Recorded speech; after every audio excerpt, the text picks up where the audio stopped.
All right, guys, welcome back to another episode of Sled Stories. We're sitting here with Gary Johnson tonight. We had an unbelievable day in the woods today, now we're just kind of sitting back and relaxing right in front of a fire, kind of warming our bones up a little bit. It was great to have you up, man, to kind of show you Vermont a little bit. And, what'd you think? First impressions.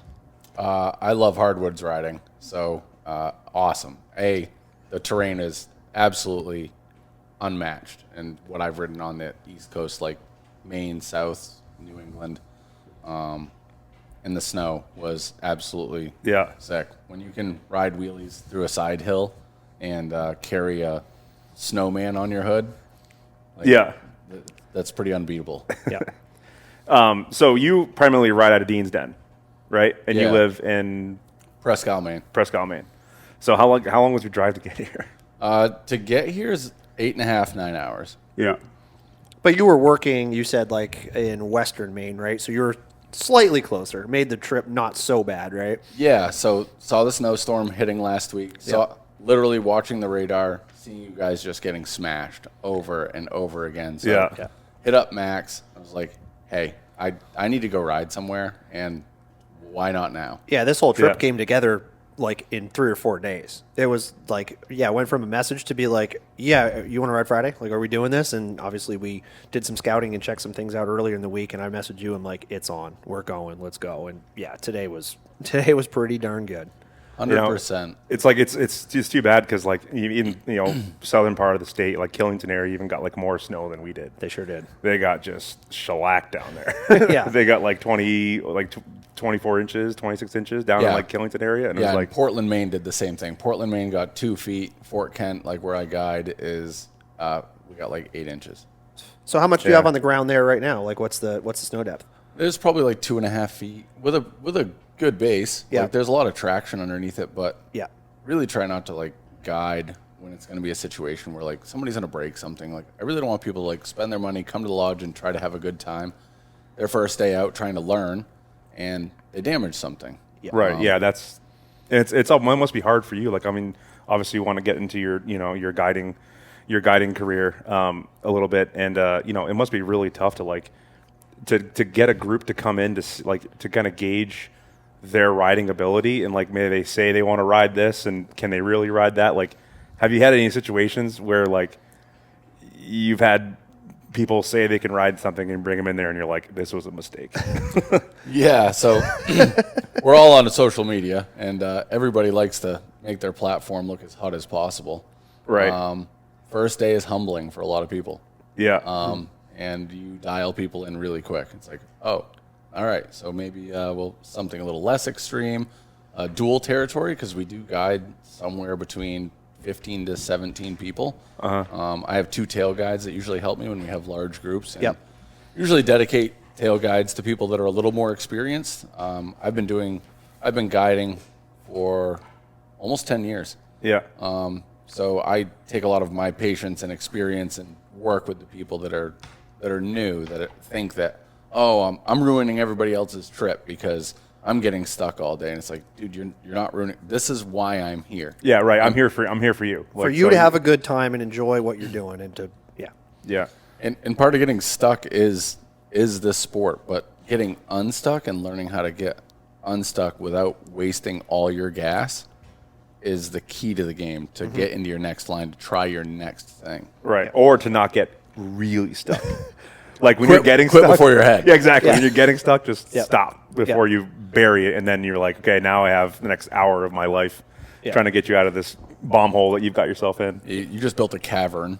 You just built a winter shelter here for the season. Now, you started guiding at the Sled Den before Dean's Den, correct? So you've guided it now.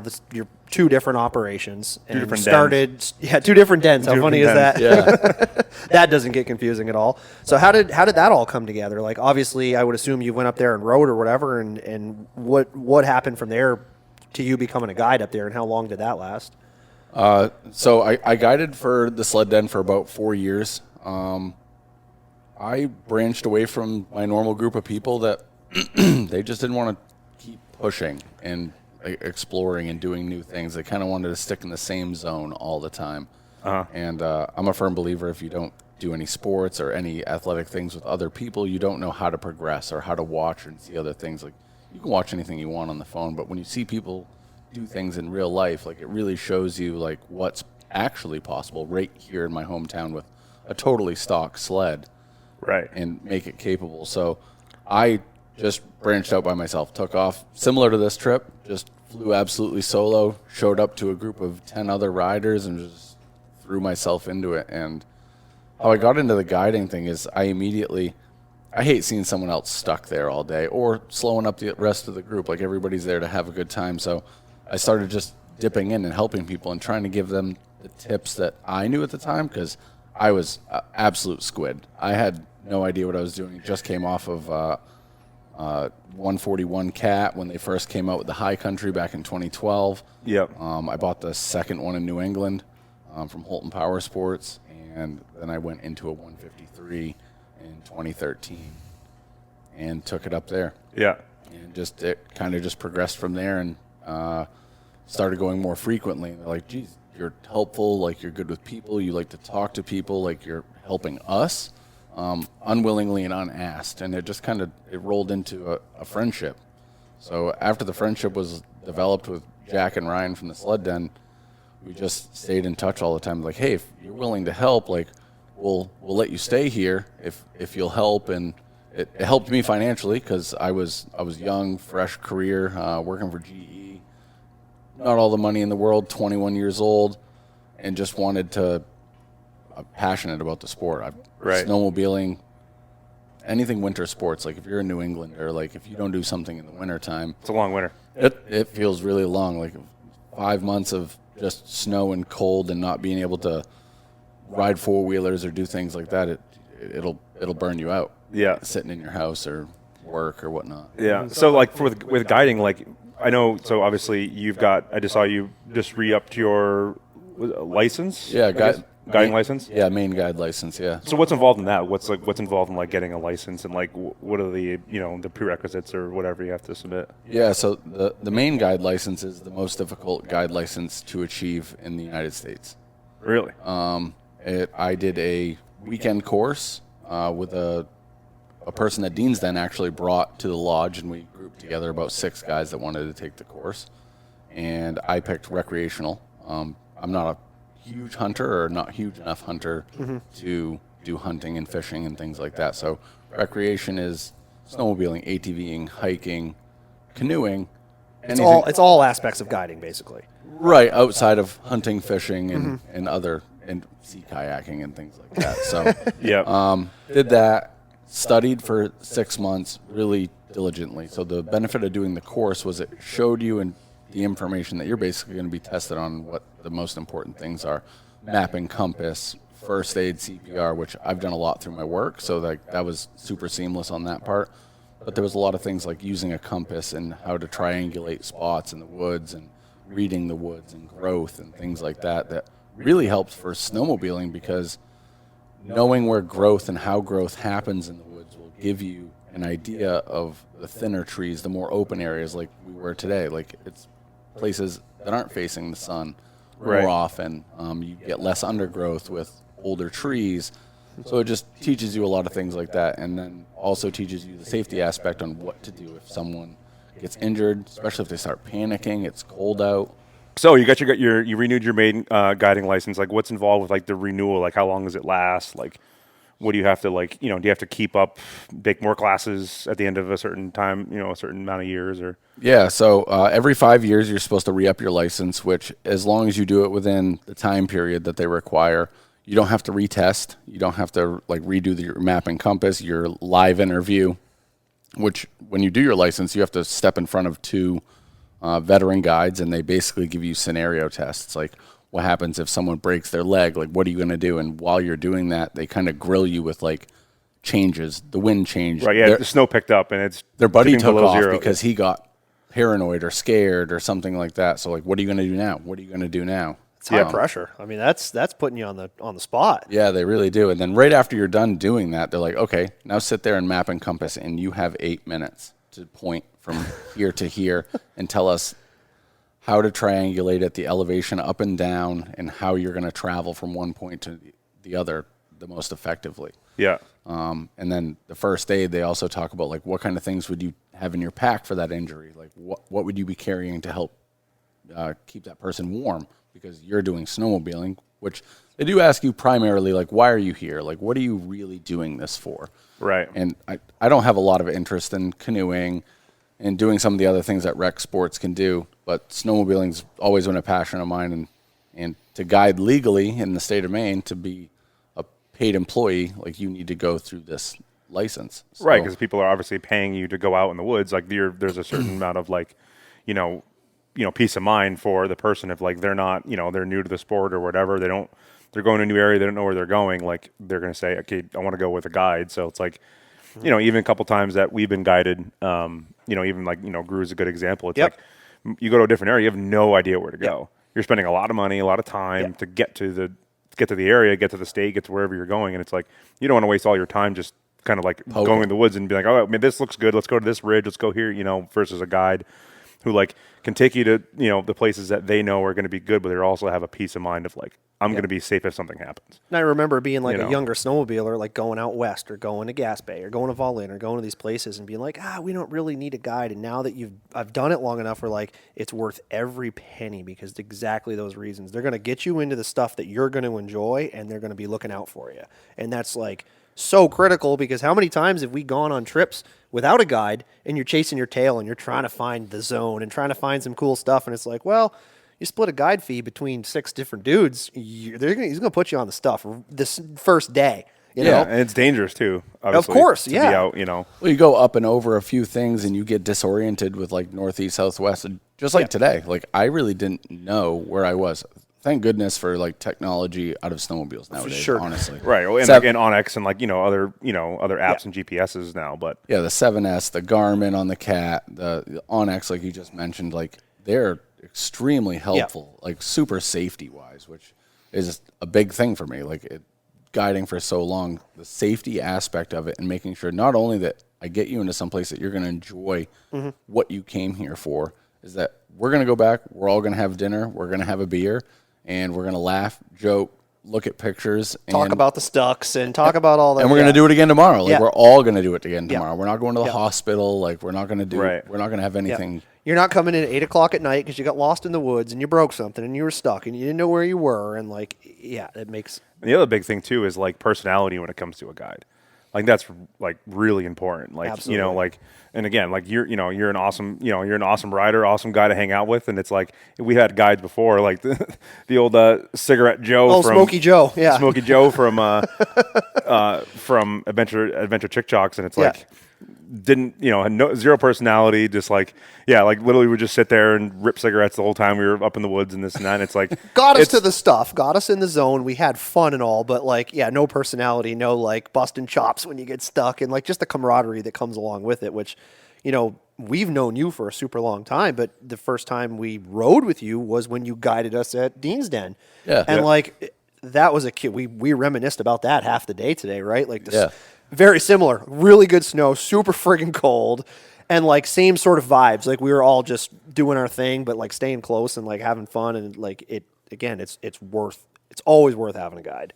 Yeah, and like you said, and thanks, by the way, that's awesome. I love to get feedback about like how I do from anyone, and especially you guys. You guys have been in the industry for a really long time. You've ridden a lot of places. You've ridden out west. You've ridden Gru, which I am super jealous. Like, Gru is on the bucket list. No, Gru's not very good. No, I heard it sucks, so you don't want to go there.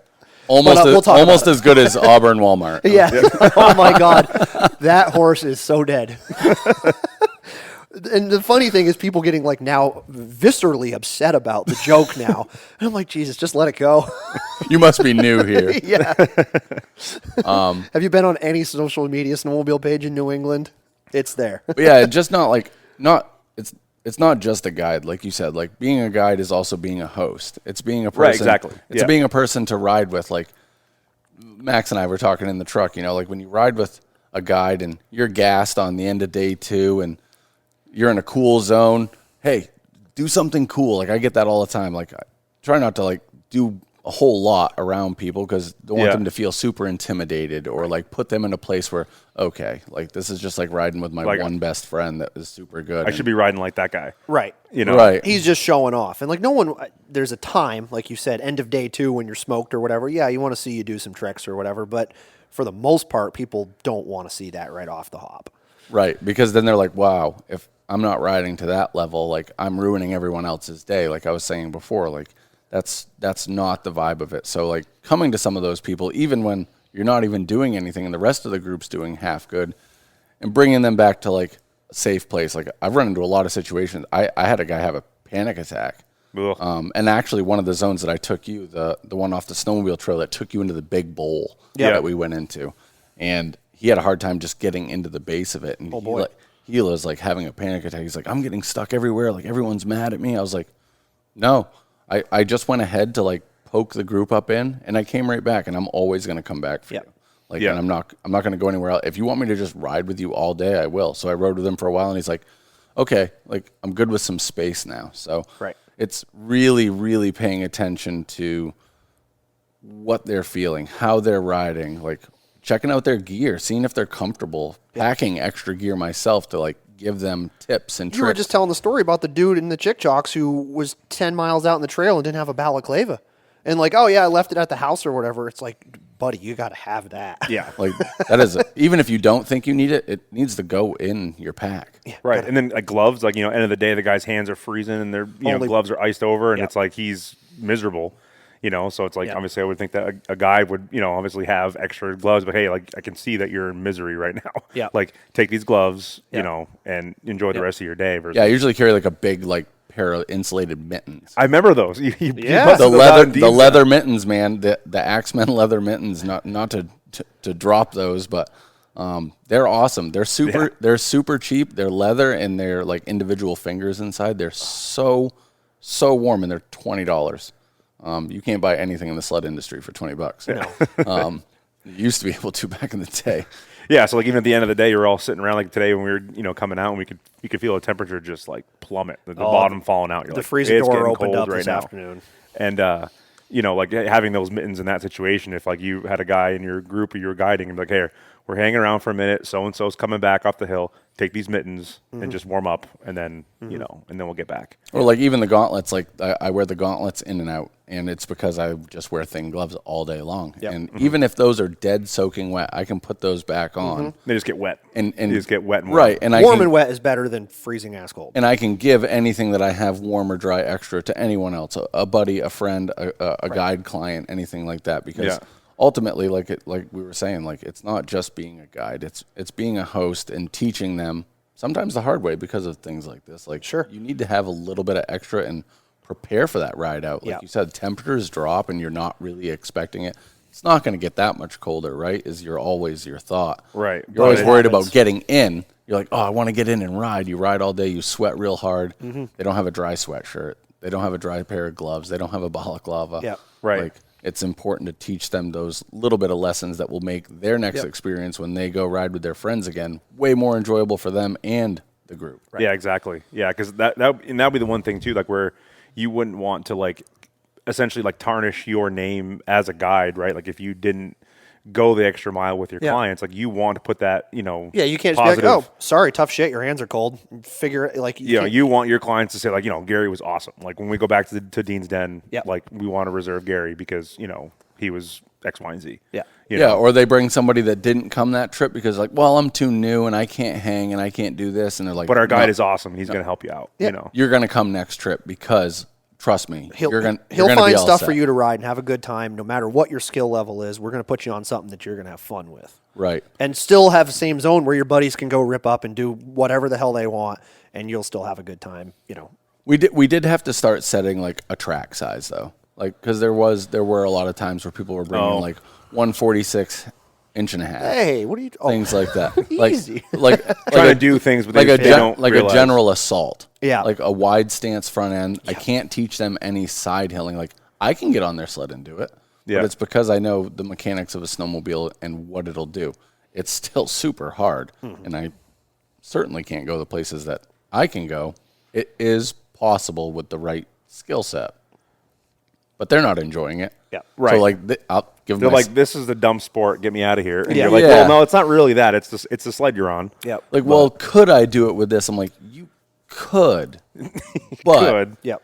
but You for could you also to, do it in snowshoes, but who wants to do that? Yeah, no. We're here to ride. Yeah.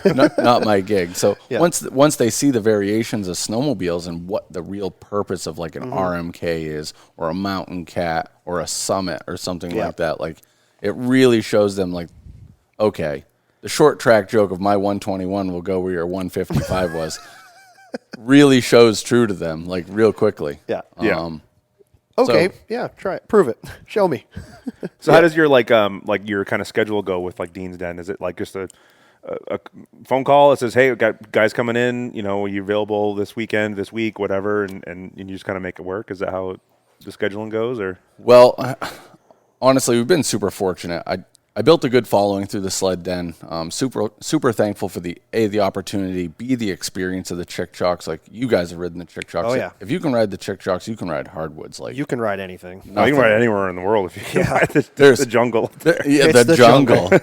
Like the views, like you can't really see where you're going. Like your lines are hidden very often. So I did. And usually it's bottomless. yeah. Yeah. And the tree wells are like an absolute crypt. Yeah. Yeah. And some of the drainages and the draws and those creeks and stuff are like, it's do or die in some of those places. A lot of those places. It's actually really scary up there. Like we talked about several times today, like the temperatures are really extreme up there. The moisture in the air, freezing frost, which most people in the continental USA have no idea what that is. When the cloud is literally freezing to your suit and crystallizing. Like Yeah. I don't care what you're wearing for gear, it's just cold. It's going to cut you.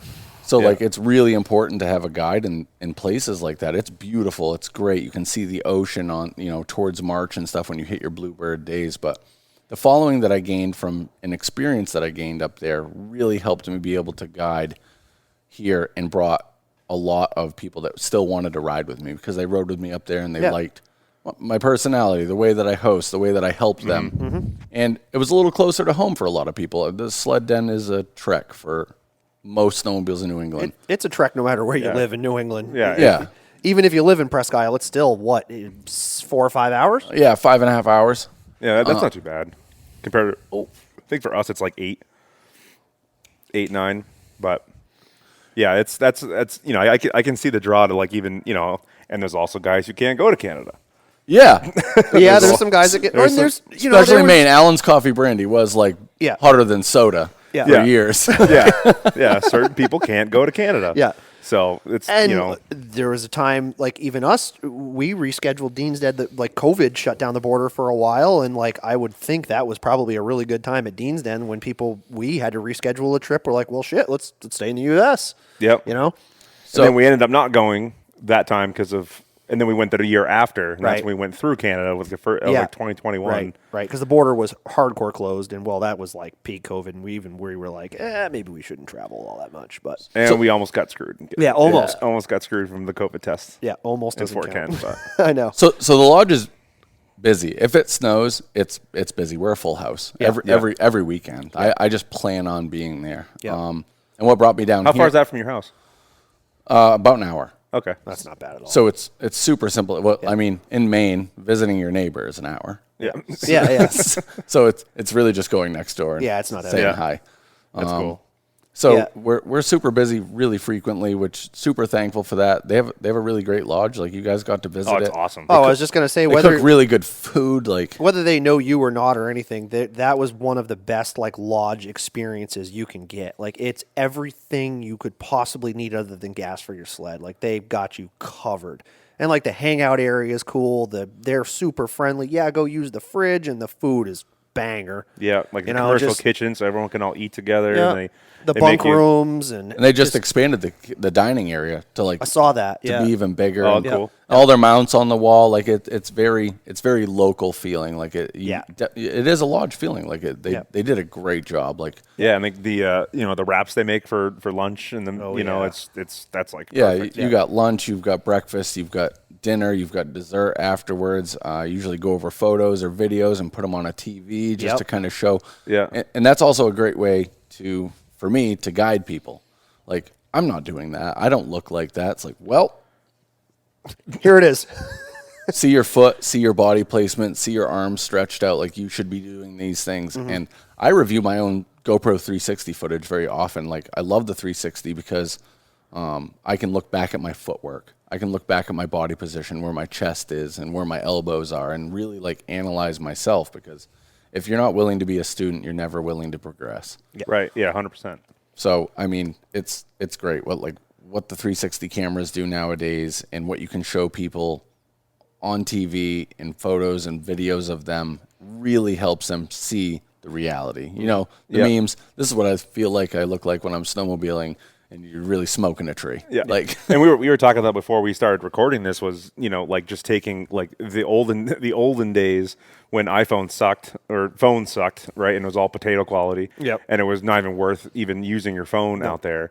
And so you had to bring a DSLR, you had to bring something out and upload all the content, and like, it's so time consuming. And now everyone just uses a phone. Or an Insta or a GoPro or whatever. That's really all you need. Like, I carry a DSLR sometimes, and like, it's big, it's heavy. I really don't use it as much as you can get some really good stills with it, but so can your iPhone. It's cold. Yeah, it's cold. You got to take the camera out. You got to get it set up, and you're like free. You know, it's like phone right here, boom, and you have like unbelievable footage. And the best thing you can get when you're done the day, you can just share things. Yeah, and it's quick and uncandid, because we all know it. We did it to each other today. 4 people with phones out. Hey, hit that. Rip that. Do this. Do that. With the iPhone now, which I just did the iPhone 17 Pro Max, because of all of the video qualities that they say are like almost compatible to. They're not the newest Sony. It's the A7 III they compared it to. Yeah, but I mean, for weight, it's a $3,000. Yeah. DSLR that's super sensitive when you spend that much money, and then $1,000 on a lens. And you don't want it bouncing around in your tunnel all day. You don't want it freezing all day. Nope. I've broken a lens in my tunnel bag. I've snapped a lens right off my DSLR. You know, that's beat up. And like, I think one of my mirrors might be screwed up, and like it pays the price of being on a snowmobile, because you know how hard it is on your sled and yourself. It knows. Yeah, it's just not, now that phones have like progressed so much, it's just so much easier to just pull it out and get a clip and then put it right back and you're gone. And you don't have to tell them about it. So like, they're not thinking about trying to look their best. Yeah, the pressure of like, they're still in their ride zone. They're just trying to ride, They're just, whether it's you guys, us, me, new clients, anything like that, they don't feel like they're under the camera. And there's a curse to that too, because you pull out a real camera, guaranteed they're going to biff whatever they're trying to do. Like, in myself included, if someone's filming and I know they are, and like they got the big camera out, I'm going to screw up. Every single time. I'm usually trying to go way too hard because the camera's out. The best footage you ever get is the one that's not recorded. Yeah, right. 100%. Like you just did something. You did like a re-entry. You come around, you look around, you're like, no one got that. Oh, half a dozen times today I did the sickest stuff, and the camera's coming out. I couldn't get out of my own way. Yeah. Phones. Likely story. Come on. Pictures or didn't happen, But like Levi, we got up into the zone today and literally rips a 360 right off the cut. And I was like, dang. All right. Yeah. So that's how we're just kicking it off today. Which was a huge testament to like just kind of show what the snow was today. Like, I'm totally new to the area, totally new to the snow. It's early season-ish. Like, what do we got? Like, what kind of safety do we have of stumps, protection, coverage, base? Because we had so much powder. So it's like, how fast can I go at some of these things right now? There's a lot of snow up there. There's probably 6 feet up there. Yeah. 5 or 6, easy. And then probably a foot and a half of powder on top of, compacted crust. Yeah, towards the end of the day, I went up on one of those bluffs that I was up on top, and I was starting to get stuck downhill coming out of my trench, and I looked back, and I was just like, wow. Downhill stucks are the best. It's a lot of snow. No snert, straight snow. Yeah, I mean, I rode up in the other Vermont location and in December 12th, and it was ridiculous. Yeah, but baseless. You were blown. Pretty much baseless. Yeah. But it was like the most snow I think I've ridden in the East in forever. Yeah, there was 5 feet of snow. It was ridiculous. It just kept snowing. And not one big storm. It was just like 8 inches, 6 inches, 8 inches, and it kept going like for Yeah. weeks and weeks and weeks. And we got that warm up, thankfully, because it wouldn't have made what we rode today near as good. If it was that much blower, it's just a stuck fest, and you're not carrying speed like we were. It's just survival, right? When it's that bottomless. You're breaking stuff, trying to carry momentum. You can't go over anything. Like it's just it gets really difficult. Yeah, and then you start just like burying yourself, and then like 2 or 3 berries, you're like, okay, now I'm gassed. Yeah. Yeah. So I've been trying to get myself out, and like, and then it kind of, not ruins your day, but it puts a damper on it when you're just does. so smoked, and you're like, okay, that line right there, I'm gonna make it to maybe that tree before I gotta turn down, and then it's like, keep doing that, and you're like, man. So, but yeah, we're really thankful to have this year. Like it's it's been cold this entire season so far. Yeah. One little warm up, but it's been like what's it? 2 below 0 outside right now. Yeah. And it probably was that all day. Yeah, we didn't. I don't think we saw even a single digit today. It We was didn't get all 1 below. degree. Yeah. Maybe. The wind died down, which thank goodness.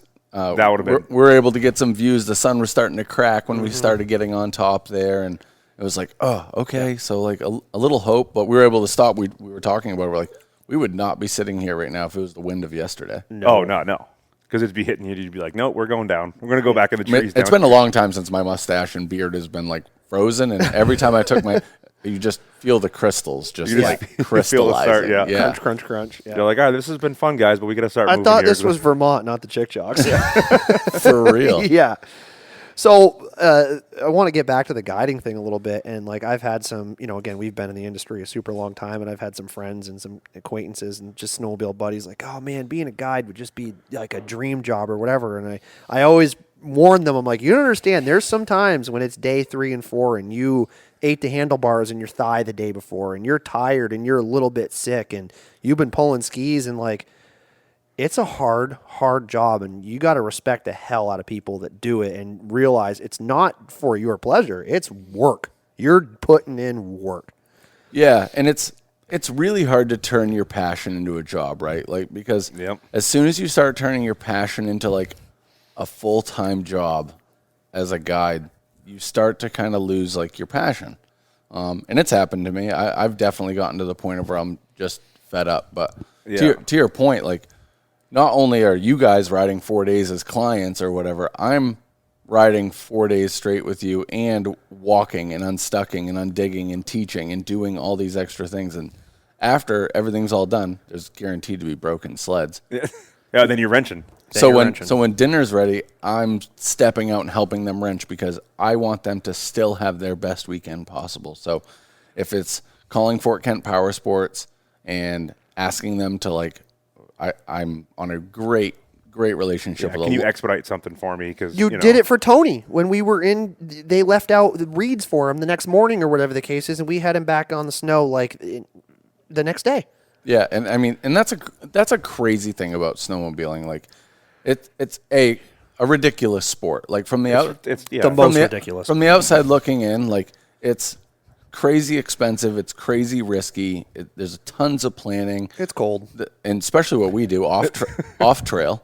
Like it's that's even kicking up a notch. Yeah, oh so God. You need deeper snow. Like you need more terrain. Like and with sled capabilities, like we were talking about that nowadays. Like our snowmobiles go anywhere, absurd places. Oh yeah, absurd. The fact that they can go where you're trying to go with it is just absurd. Yeah. So the community that like surrounds that is amazing. They're a text message away and willing to do almost anything if it's a snowmobiling community, which I love about Fort Kent, Maine. Fort Kent, Maine has been the mecca of snowmobiling, from trail riding to now, branching into like more off trail. They're a super friendly community. The techs were coming in on weekends to help work on skidoo rollers or change reeds and do things that I don't have the capability of, like with the tools that I have, and they would do it. And, clients are happy to pay for that in those instances because they're there. We traveled here 9 hours, 10 hours, 12 hours. Yeah. We want to ride the next 2 days.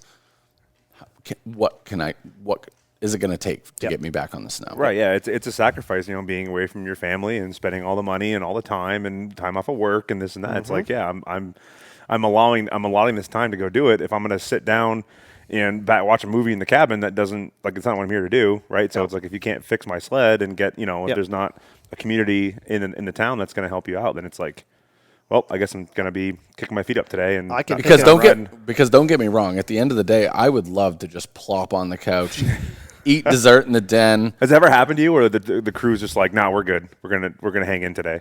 Has it Yeah. ever happened? Yeah. Yeah, we've definitely gotten to like day 3, and they're like, We're smoked. yeah, like, and We're gonna go out at a soft noon. yeah, so like 2 of them are like, okay, we're no matter how sore, we're like gonna get it in. Like even if we just have to go out and ride for an hour, like we'll hang out for the day, but we're just gonna like try to put in a solid hour in the trees and keep learning. Some guys will just stay at the lodge, like, well, we're gonna go in town and go to a restaurant or go to the bar or play some pool and just relax the end of our vacation, which respectfully so, it's your vacation. Right, exactly. Yep. But if there's anything that I can do, let me know. Like if you want to go to a more mellow area and just try to climb some stuff or just explore a little bit instead of doing so much technical stuff, like just let me know. Right. Yeah. Exactly. Yeah.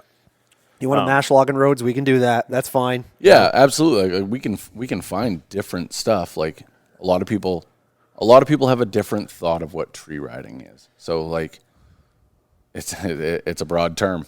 It is. It's very well. I mean, off trail in general is the broadest of the terms. Yeah. Yeah, Well, exactly. especially tree riding. You talk about going west. What they consider tree riding, you're like, buddy, you ain't in the trees. No. You want to see some trees? We can show you some trees. Trees and blowdowns and pucker brush and Yeah.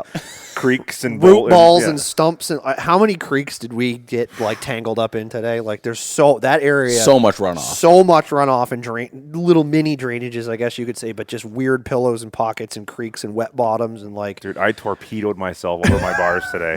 yes you did. I torpedoed myself. Yes. All I went could up- see was your handlebars when I came up by you. So I went up this up the side of the hill, just brought it up, came all the way down, and as I'm coming down, I can just see like the shadow, The crevice. below me, and I'm like, I'm going in for it, and I just absolutely stuffed one right over the bars. That's the worst.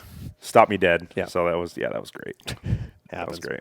But so speaking of torpedoing, have you going back to guiding? Have you like had any like emergencies in the woods, like injuries or anything like that? Like if you had to deal with an emergency situation? Serious medical event of sorts. So at Dean's Den, we have had like a broken leg. Like, Yeah. And unfortunately, that was a weekend that I wasn't guiding. It was something. It was a year that I had scheduled to be out west. And I pretty much solely stick to the lodge. Like I'm very loyal to them. They were willing to take on a new adventure in northern Maine that nobody else has ever done. Yeah. And I was going to say that's kind of was your brainchild, right? Like you sort of went to them and it was a collaborative thing, of course, but like you're the one who said, hey guys, in the winter, you're not doing all that much. How about we guide some snowmobiles out of here, right? they thought I was a lunatic. They're like, so people are going to just show up. I was like, if it snows, They will be here. 2 days before, you'll get 10 people that want to be here. They're like, no way. So the first 3 years, we had great snow, and literally snow was on the ground, and they're seeing us riding, and it would go from 2 people booked to 15. Yeah. Like That's awesome. overnight. And they were like, you guys are crazy. Like hunters plan their whole year ahead for their bear trip, their moose trip. Right, because the season is only a couple weeks. Depending on what species you're hunting. Snowmobiling's remind me- maybe 4 months, but you might only get 3 really good weeks of riding, realistically, depending on the winter, right? Now remind me, it's Courtney and Randy. Randy. Yep. So I was talking to Randy a lot because we were talking about bear hunting a lot because I've never been bear hunting, and I was like trying to line up like get it, because that's where he was kind of explaining how like bear is their number one kind of draw, and then obviously ice fishing, and they do not too much whitetail. There he was saying mostly bear is their thing. Bear and moose. Bear and moose, yeah. Yeah. Well, whitetail's really hard in Maine. There's so much terrain for them to hide and go places. Like it's very hard to promise them the trophy buck. They are out there, but they are old. They're smart. They just know where to go and hide. Yeah. That's hunting. That's hunting where you live in Pittsburgh. That's New Hampshire, Yeah, exactly. I was just gonna say, like on my drive over here, I was like, wow, I bet they have some wild deer over here in these mountains and stuff like that. But There's a lot of terrain, and it's a lot of effort and a lot of time and commitment to and like. it's thick. Like Yeah. it's not like elk hunting out west. Like those guys put in some serious work to climb those mountains to get to the zones of where they are. But you can climb them. you just can't in New England. And you can also no. see them out there. They got, really good binoculars and optics where they can see 3 From here to miles. the next county, right? Exactly. Yeah, and they can see herds, and they know where the herd's going to be, and they can kind of like Here, you can triangulate even it. sometimes see 15 feet. Yeah. I mean, go snowmobiling, you'll see 40 deer in Pittsburgh in the center of guaranteed. town. Yep. But middle of deer season, They're going. Good luck. Bye. Good luck. But yeah, so I was talking to Randy about bear hunting up there, and like it just seems like that's their number one, I guess draw to Dean's Den, and that'd be an awesome trip to go up there and hunt a bear. Yeah, so I think I want to say that this is unquoted, but I think he's got like 120 bait sites. Yeah, he was saying that like he just like. So remember he got up the ice fishermen that were there with us that time we were there. He got up at 3 a.m. to 3 go in the get morning. smelt or do whatever. Yeah, because because he had the whole bait fish in the shed there, and he was like, he was up and I'm sure they have like shanties and that you can go. Oh yeah, ice shacks. Yeah. They'll put a couple on a couple different lakes. Not always, but it all depends on the client. If they just want to do a day, a half a day, and that was another thing. Like 3 a.m. ice fishermen and hunters, like they're up at like 3-4 a.m. and they're down there cooking. I know what you're gonna say. They're down there cooking breakfast at like 4 o'clock in the morning for these guys. So when I started initiating this to them, they're like, okay, so like when do you guys generally get up and go? Like when do you want breakfast? And I was like, I don't know, 8:30. They're like, Yeah. "What?" Like I'm on my 4th cup, like pot of coffee at that time. Yeah, Courtney asked us that. Like, what time do you guys want breakfast in the morning? Like, 5:36. We're like, oh no. No, sweetie. We How want, like- how dare you? 7:38 at the earliest, please. Like, no. We're snowmobilers. And I mean, just the same, again, very similar today when we rode up there with you. When it's really that cold and that blowing and even riding really good snow, you got like 5 or 6 hours in you and you've got your fill. Oh, like today, yeah. we came out right around dark, but it's like, that was 5 hours of riding and we were all like, yep, we've had enough. Well, you do a little exploring, a little spot checking out some stuff, and then you kind of go back to your tried and true, right? Yep. Like you go back to like, okay, I know this spot's going to be sick. Like you said, you're like, I'm glad that we went down Skiers Right and went to that spot. I knew that you would like that. Like, and that's when, even the other side was like. Everywhere And was we went over there and was- just it kind of was turned great. around and came back and Yeah. met up with you guys and Yeah. but even though like obviously cold, yes, it like kind of hinders your time out there, but like I mean you're smoked. Like You're just you put in tired. 5 hours of like that kind of riding, and it's like you just can't go all day. I mean, I would love to go all day, Of course. but it's like In like, your go head, you're from- like, I'm going dusk till dawn. We're going to yeah, kill it. 8 And a.m., then we're gonna go all day till dark. Nope. No. No. unless you're putting serious time on the snow. Like you can, I've done it all. I've had personal trainers. I've gymmed 4 to 5 days a week.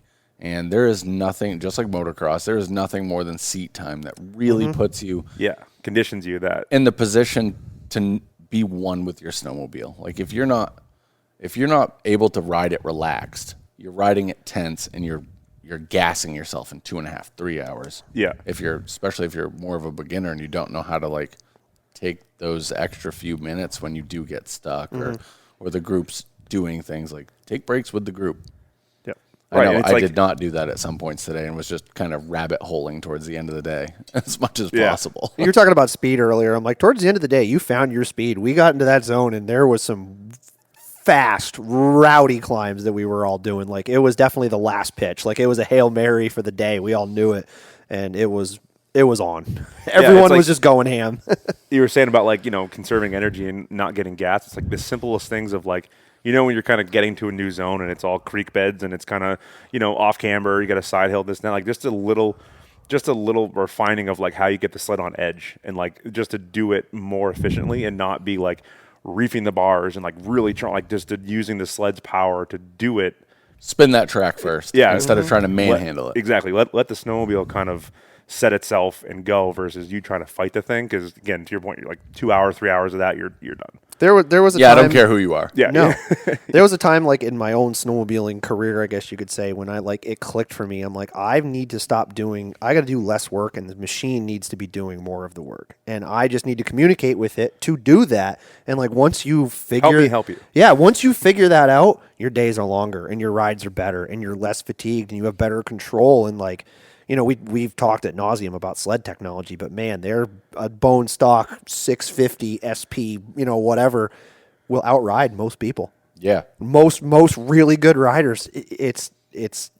The technology and the ability is there. We peeked on that last night about like I just would like to buy a 650 RMK and just strip the decals off of it. Yeah. It really shows like everyone loves. I am all for mods and like they're super sweet and they're super fun and I've been down those roads, but there is nothing better than a pull and go sled, especially as a guide. Oh yeah, 100%. You're not 4 days a week every week. Yeah. Like being able to just walk up to that sled, oil, gas, pull cord, and go. No EGTs, no mixing fuel. Yeah, no like, checking oh, plugs. this tune isn't right, and I'm loading up, or when I'm running too lean, or whatever, and like all of a sudden you have more problems than like you want to have. Yet you paid money to do this, and now you're just wasting your day trying to figure it out. Wasting the day on the money that I just spent for the day on top of the parts that I spent money on. So it's the snowball. And the frustration of it, yeah. Yeah. Did you ever go electric start? Did you go that far? I never did. Okay. Some guides do, though, obviously. I will tell you what, after guiding a big group of people and like going to people and stopping, at the end of the weekend, like I am like, will you pull this over? Yeah. Like, and the guy next to me is always like, start. Rum. Yeah. He's like, oh, I'll do it. And it's a client, and I'm like, yeah, I guess you were outsmarting me on this one. Yeah, I remember Jonathan, like all his sleds are the ones he guides on are electric start. And like I remember busting his chops and then thinking about it, I'm like, no, that makes perfect sense. Yeah. And like if you're a good rider, let's be honest, that extra 15 pounds or whatever, you're not really going to notice it. And you're not, as a guide, you're not going airing out bow ties all the time. You're guiding. It's not about that type of riding. It's about just being out there and being supportive. So electric start's fine. And think of how much energy you're saving by not pulling your sled. I mean, how many times did you start your sled today? Oh, yeah. 30, 40 times? Yeah, Absolutely. dozens. You know, it's like I was that just little thinking bit- about that. As soon as you said that, I was like, wow, yeah.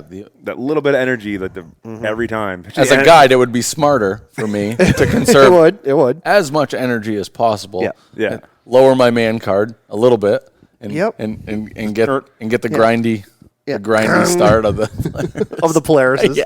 They sound like crap with the electric start. Hey, it still starts. It's like gravel in there. All snowmobiles need the shot button. The shot. That dude has. Shot Oh is man, fantastic. that patent's gonna come up someday, and everyone's gonna rush to the gates for that. I Oh my swear God. it. It's 10-year patent, right? They got to be getting close. It's got to be there close God, here please, sometime. Polaris, please give me shot. Hey, I beg of you. Maybe that's the new reveal. Maybe Yeah, big things. Bold not new a 9R graphics turbo. and shot. They'll call it something else. Not a 9R turbo, not a new chassis, just shot. yep. I would be happy with that. I'll be fine. Yeah, I know you wouldn't be alone. If any other manufacturer got that, it'd be the best thing. Cat would love. Everybody would love it. Yeah. So, So.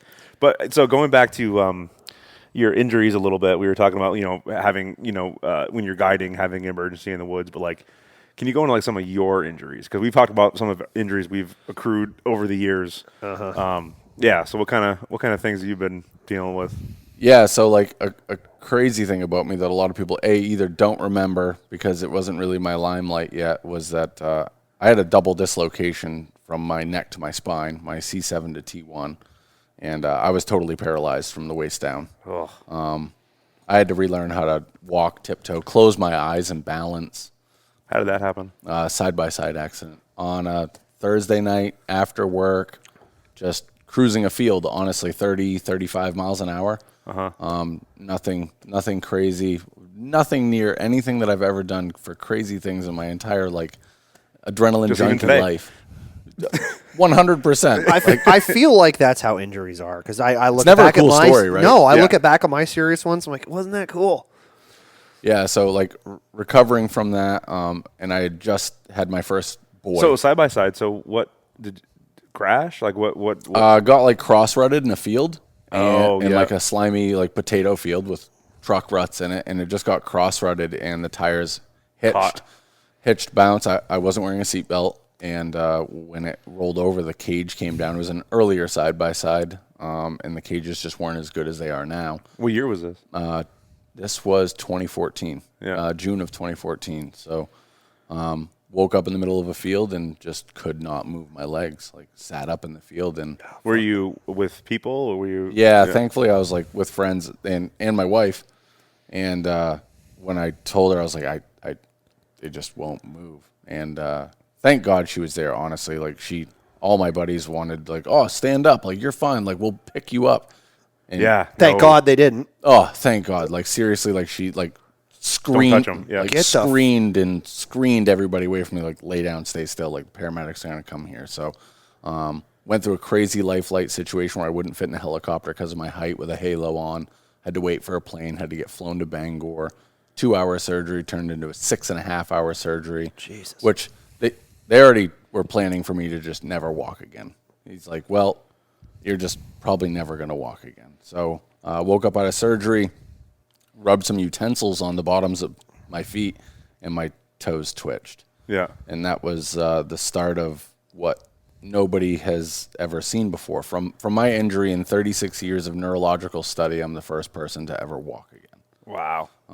That's incredible. Yeah, I went through things like not being able to pee, like myself as a man. Like that took like 5 months for it to come back. I was on short-term disability through General Electric.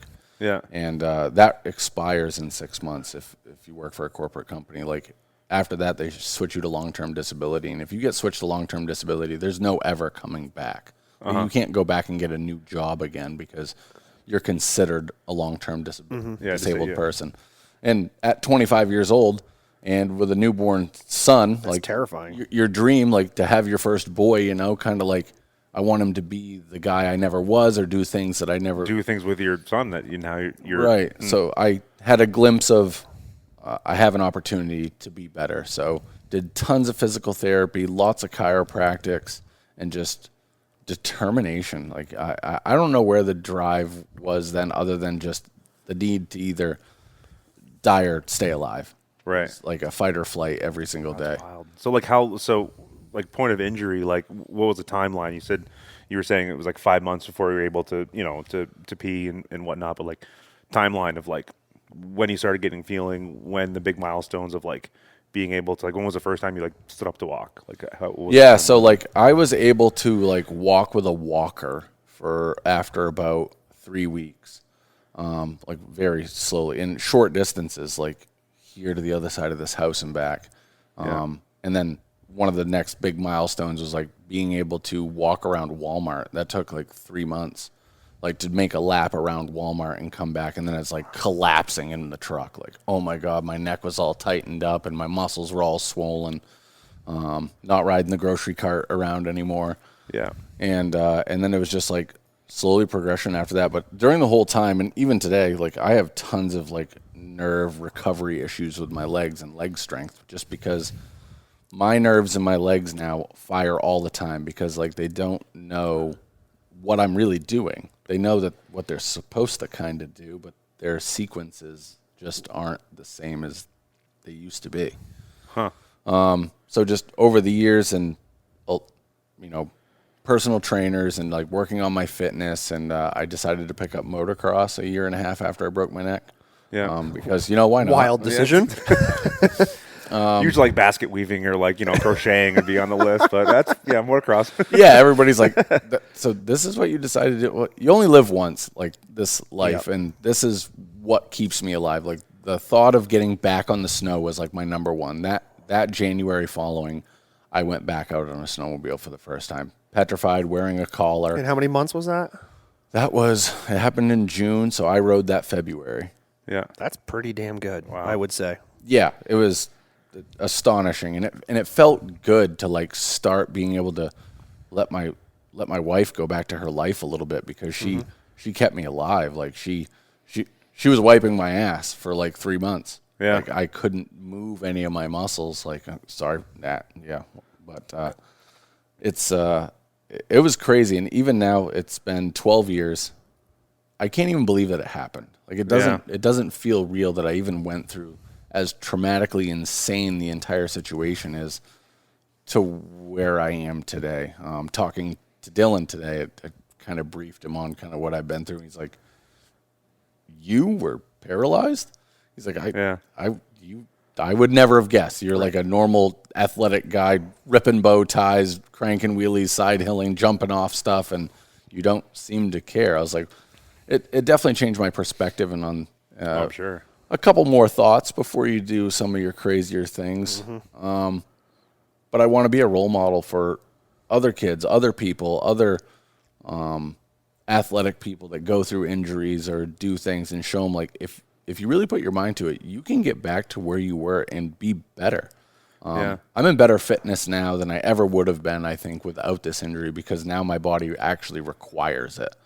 My back really struggles. Lower back issues, neck issues, nerve issues if I'm out of shape, if I don't have core strength or I'm overweight. And I've gone through the flows and waves of gaining weight, not caring what I'm eating and doing things, and I feel those effects. Get back into the gym and take care of myself again, and I have more flexibility. My endurance goes back up like it usually does for most people, but my nerve pain is crazy. Like, I had no temperature feeling in my legs for about 6 years. I could walk into a cold plunge solid faced and just It would have didn't Didn't bother phase you. yeah. I used to go into pools and my kids were like, "Is it cold?" I'm like, I don't know. I don't know. "No, 70 and sunny in here." Wow, that's an incredible story, man.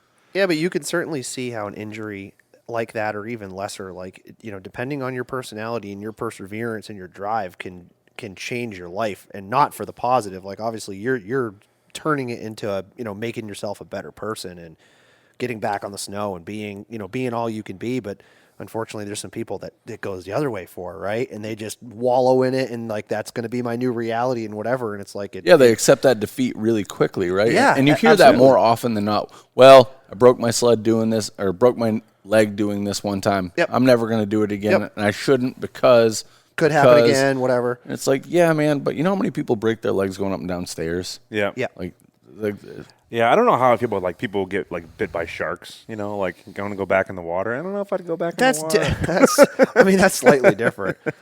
You know, like, I don't know. Yeah. Because that shark doesn't really give a shit. I mean, I tide don't know, pools, but though. I mean, you can go to tide pools and still do your surfing sport. That's true. Like Yeah. there's other ways. Like there's always a positive avenue, and like nowadays it's really easy to dwell on a negative. Like it really is. It's everywhere. The news is negative. Social media is negative. People are arguing all it's a the time. cesspool. It's just nothing but negative. And once you can like really learn, or for me, I've learned this just over my professional career, over my snowmobiling career, being a father. Like once you can set your mindset to like find the positive in everything, which sounds so hippy dippy jujitsu. Yeah. Yeah. Once you actually can like focus your mindset and like find positives in any situation, everything's just easier going. Like you, Yeah, give a- 100%. But that carries into all kinds of other things. It Not just does. an injury. You're going to carry that positive mindset into everything else in your life. and I probably wouldn't have learned it without some of the traumatic things that I've. Sure. I wouldn't have. Yep. I would say that I wouldn't have. Yep. I would probably just be like the average person that Yep. is, well, this sucks and that sucks. And I try not to talk about the negative things in Yep. life because, Right. yeah, brief on it real quick because it is reality. But like, hey, let's talk about like the good things. Like I woke up this morning and showered and I have heat in my tank and a house over my head or Yep. things like that. Like really bring it back to your basics sometimes gives you a lot of self-worth. Yeah. Well, we talked about too last night. Like, we have a very similar diet in our eat, and like mine came from my knee injury, my breaking my leg, and like being laid up and having the time to think about that and wallowing in my my own self pity for a little Yeah. bit. But then I turned that into a positive, and I'm in the best shape I've probably been in my life, and like turn that into something good. And now I'm carrying that, and like I broke my leg snowmobiling. I rode hard today. I don't care. If it happens again, it happens again. And it's Focusing on your food changes your mood. Like it really does. Like Oh, yeah. the things that you take in, the water that you drink, the cleaner food, the home cooked meals, like those things really translate into like everyday energy. Which if you can have everyday energy, Yeah, you don't only can have have what energy you for put in. right. Yeah. You don't only have energy for work and your kids. You have energy for you. Yep. And just give you a better personality. you got to fill your cup. Yeah. Yep. And fill it. Try to fill it with good stuff. Yeah, absolutely. I mean, I mean, a cerveza here and there. That's after a long day of riding. Yeah, that we is earned that is these acceptable. today. Yeah. Yes, We earned these earned today. these today. We were in the trenches. So yeah, and not I don't think a lot of people really know that about me, that like what I've gone through, and it's still kind of like hard for me to describe. Like I mean, you're like the luckiest, and that's just amazing that you're able to even Yep. not only be able to walk, but able to even ride a snowmobile today. Like your injury could have went hundreds of different ways. Oh, Right. of course. Obviously the worst case scenario would have been paralyzed. Motorized modded wheelchairs was my first goal. Yeah. Well, but like that's where I was thinking I was headed. Or you could have been severely limited in mobility in general, and would have been like there's no. That's just the reality of what it is. So you're just incredibly lucky. Yeah, the first time we rode together. Since I've known you, you've always worn a neck brace, and I didn't know why. I just knew you had an injury. Like we never got the full story, of course, because that's not something you just Hey, by the way, so this is what happened. You don't do that to people. But I think you're just like, yeah, I broke my neck and whatever. People Didn't dig into it, of course, but obviously now that makes total sense, and it's like, yeah, it's. I mean, you're a savage rider, so it's like it speaks a lot to your perseverance again.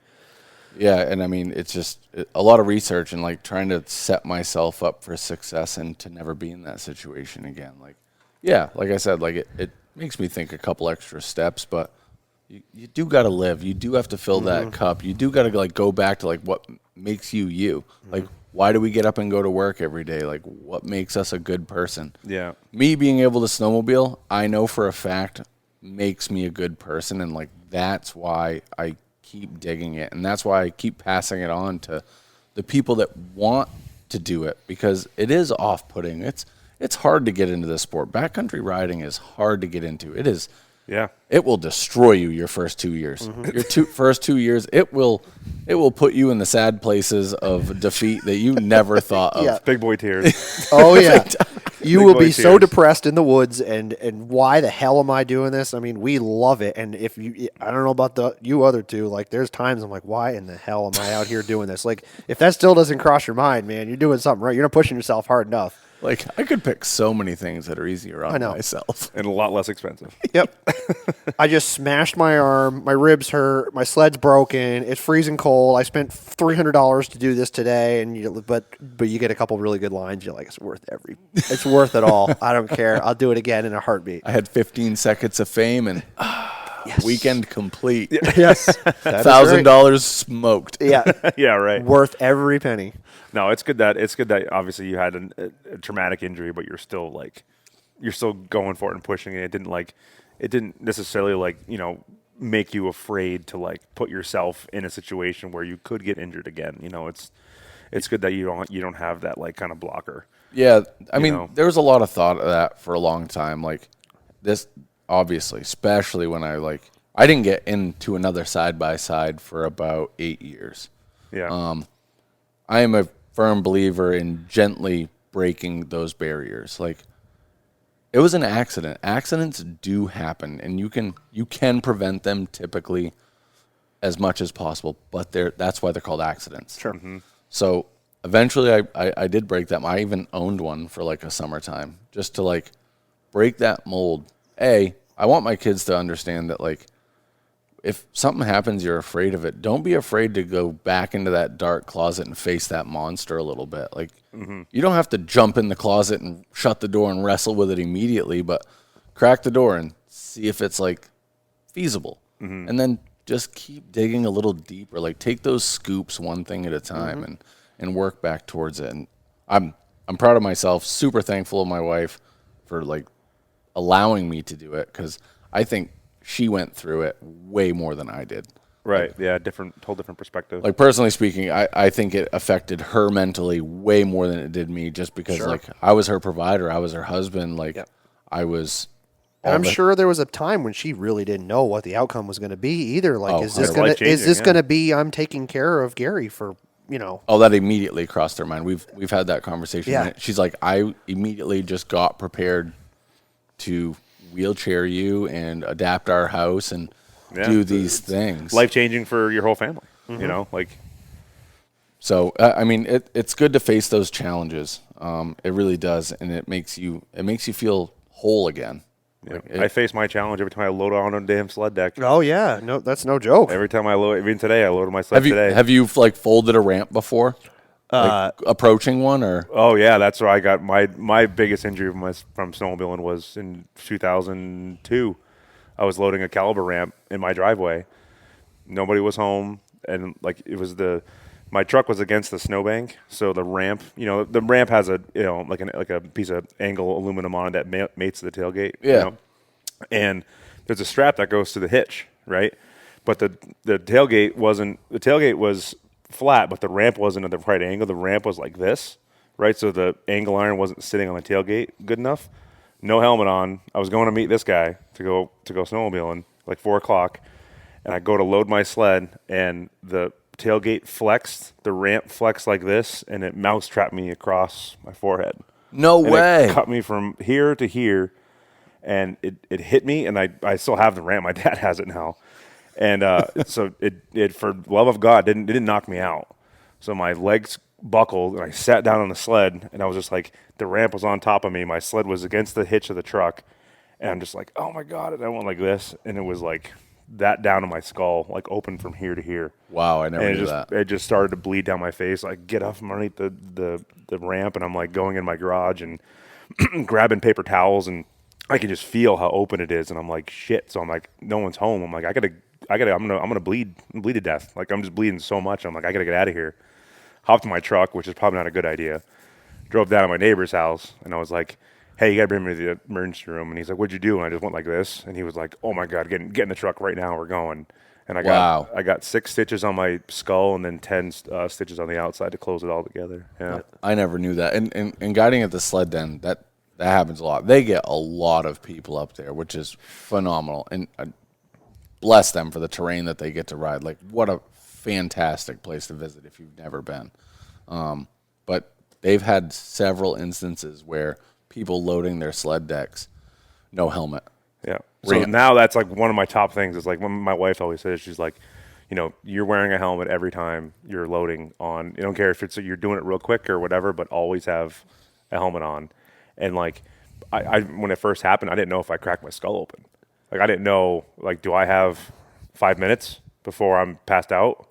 And then my son was getting off the bus in like 15 minutes. Oh dear. He would have just found me, Right. What a and talk I'm like, about traumatic. So I'm driving to the hospital, and I'm like, my neighbor, I'm like, you gotta drive faster. I'm starting to like get woozy and pass out here, and I'm like, go faster. And wow, it was scary. Yeah, I've seen some split foreheads and busted elbows from people falling off sled decks and like doing it with no helmet and things like that. So like Jack is a big proponent. He's like, put your helmet on. Put your helmet on. You wear it all day. What's the big deal? Put it on. So now, like, luckily the truck boss has locking tabs, so it like locks underneath the rear rail, so it can't come up. Oh, but like those caliber ramps, I always ran an extra strap through the tailgate, so the ramp, if it does flex like that, it won't mousetrap back.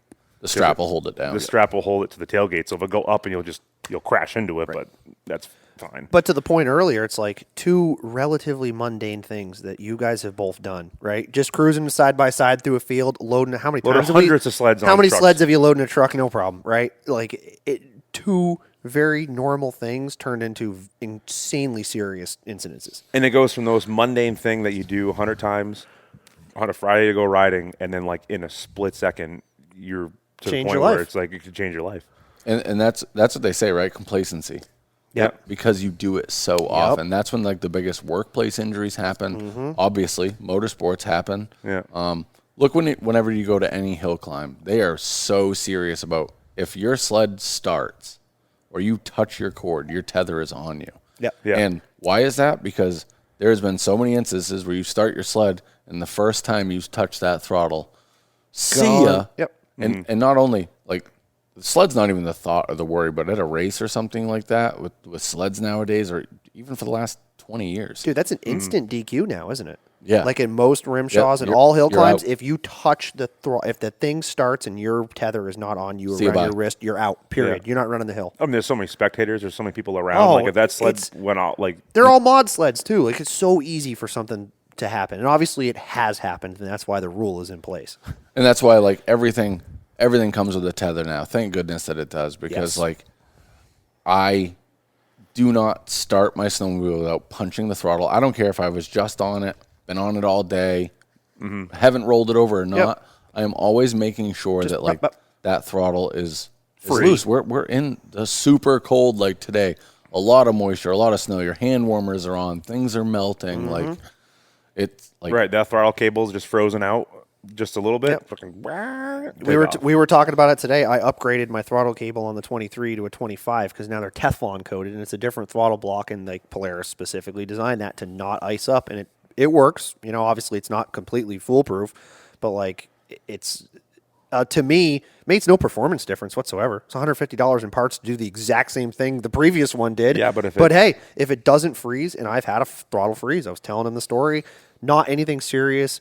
I started it, the throttle was just a little out, and it crawled into the back of the truck that I had, and it put a dent in the bumper. Like, that sucks. Luckily, it was just a bumper, but, like, could have been someone standing there. Or it could have been worse, and see ya. Well, and not 5 minutes later, Dylan's sled sitting there idling and just starts running down the driveway. I know.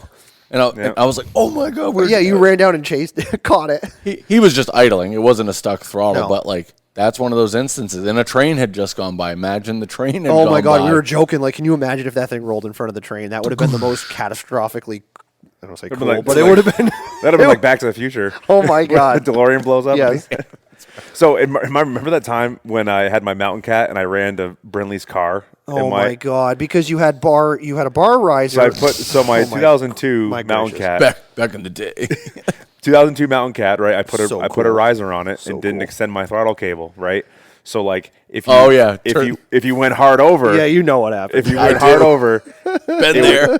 See so ya. I just put it on, and we were obviously coming snowmobiling, and my buddy's girlfriend was parked at my house because her and my wife were doing something that night or whatever. So her Audi was parked like right on the side of the street. And Nice in new this- Audi. Of course, it could be an Audi, not like some shitty old Yeah, Camry. yeah, yeah, exactly. Wasn't a Corolla. So I'm coming around the corner of the trailer to line up for the trailer, and I like cut the bars and wah, and I fell off the sled, and the sled went whoop, right into the front of the bumper, cracks. Yeah.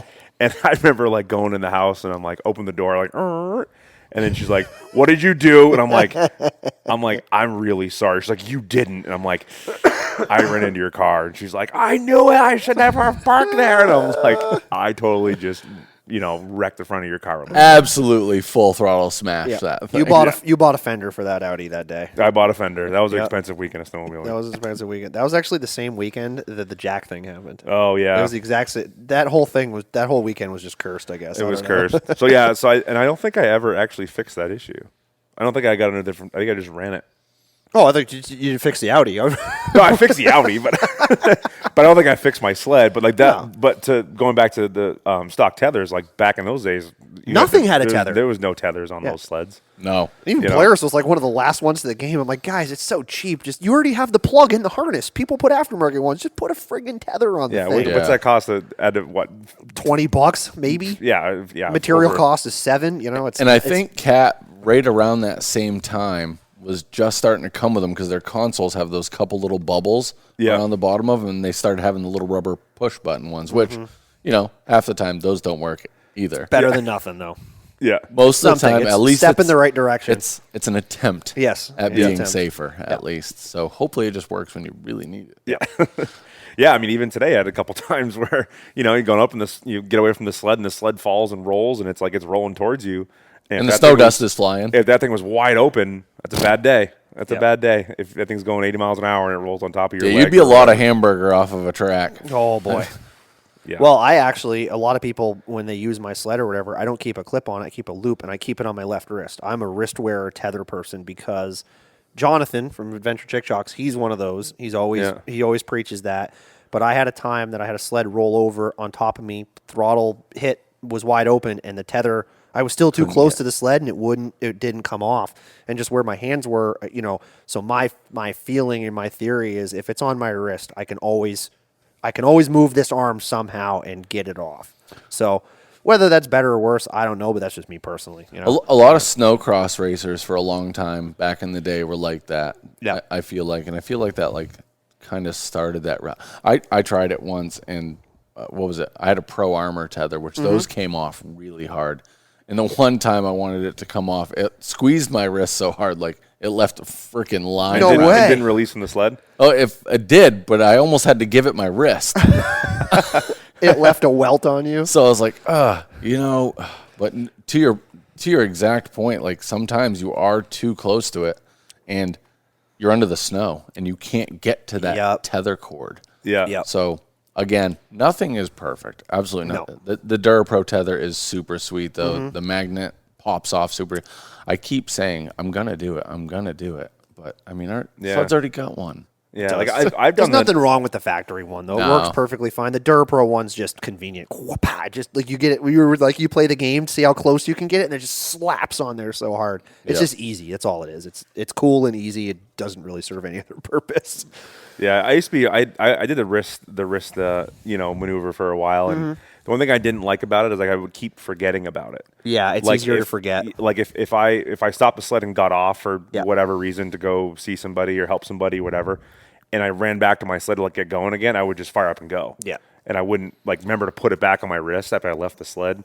Where it's like if it's on me and I walk away, it just clips off, and then it's Yeah. always dangling. So it's Yeah, like, because you just detach it from your sled when you leave. yeah, so it's always on me. So like obviously you cannot Can't start- physically start it can't without start it. You know, so that was one thing that happened to me a couple times where I'm like, oh frick, my tether. And I roll over, Yeah. and my tether wasn't on, and I'm like, oh. So I went back to See it. what I After usually your do. fourth pull on the end of your day, where you're already tired, you're like, why won't the? Oh yeah. Isn't that the worst? Like, what the fuck, piece of shit? Oh Like, yeah, oh, it works. Tether's not on. Imagine if you had electric start, and you were just Zing. like, oh. Yeah, electric it's like, start. oh, it works. Or shot. Or shot. See, I just take the tether and I put it on the end of the bar on the left. So like to grab onto the bar, it's right there. I never just take it off and let it dangle because, to your point, you'll forget it. Guaranteed. I've yeah. Totally forget it. Yeah. I think I had one like fairly close call where I was like, oh yeah, I'm going back to the clippy. But yeah, as long as you wear it, doesn't matter where you Yeah. wear it, as long as you're wearing it. Yeah. How'd you break your leg? Snowmobiling. Oh, at least yours was snow. At least it was snowmobiling, I guess. You guys is both snowmobile related. Mine was kind of snowmobile. Yeah. Loading. I was on a snowmobile and crashed it. It's actually the sled I was riding today. I would like to say it's some really cool story, but it's really not. I was jumping a culvert of all things. There's a place in Maine. This is the Cliff Notes version of it, but there's a place in Maine I've been to 100 times, and there's an old decommissioned logging road, and they dig up the culverts and they put in water bars so that it just lasts longer. The culvert's on the side of the trail, and it sticks up kind of like this, and it's just a fun hit. I hit it every time I go by and just jump off the end of it because it's and when the snow's just right. Long story short, Tony was with us. His boy was with us. His boy wanted to get a video. He's really big into TikToks and makes really good TikToks. So and Pratt too, right? Yeah, Pratt was with us, Nick Pratt. And I did it the first time, and it was really pretty lame. And I went around for a second shot and did not go so good. I hit it with too much track speed. The track spun on it. So when it spun, it came down sort of sideways. Sled landed really hard. I was still on the sled, like still with it, but not, my feet came off the running boards or whatever. And it slammed and bucked so hard that it just shattered the top of my tibia. Oh, dang. Yeah, and that was like, yeah. I didn't, when it happened, I really didn't know how, of course, you didn't know how bad you were injured. And I actually hit my face. I smashed my goggles into my face, broke my helmet visor, actually broke the chin on the helmet. Like I hit the snow really hard. The snow wasn't very good either, which doesn't help. It was pretty hard. And I thought I tore my rotator. Like my shoulder was killing me. So I was just like, rolling in the snow, whatever. Kind of get back together and went to go stand up, and my leg completely folded the wrong way, like you see in a football tackle or whatever. Like When they stand up and it's just butter. Yep. Oh yeah, when fighters step back on their leg and it's like Yep. just rubber band. Yeah, like kickboxers. You're It like, was, yeah, it was one of those. It was one of those, and No. yeah, so yeah, That's extreme to happen, like Yeah. in the woods, and it's cold. Like, again, we're talking about like cold Yeah, and it's far. snowmobiling. yeah, It's yeah. far I from where rode. he- I Oh, rode really? out too. Yeah, What a where he was boss. injured to where his camp is far. it's far, really far. Yeah, Yeah, thankfully as a guide, like the broken leg, I didn't have to deal with, and it was due to getting caught in a axis stirrup. dude, that's why Super I well take known. I take them off. I don't run them at all. Period anymore. Well, the matrix is at least shallower. It is. The It's better. axis, half your boot, your whole boot Yep. would fit inside of it, and when any boot is turned sideways, that's when they get caught in there, and Mm-hmm. that movement of joints go this way, not sideways. Yeah. And Yeah. that's happened to a lot of people. But I destroyed this knee from an axis footwell loop. Yeah. Tore my ACL and MCL and screwed this knee all up, which way less serious than this, but I owe both my knees to snowmobiling. And their injuries and the future arthritis and knee replacement I'll need on this one in probably about 10 years. Yeah. Work call? Injuries. Yeah. Injuries. Yeah.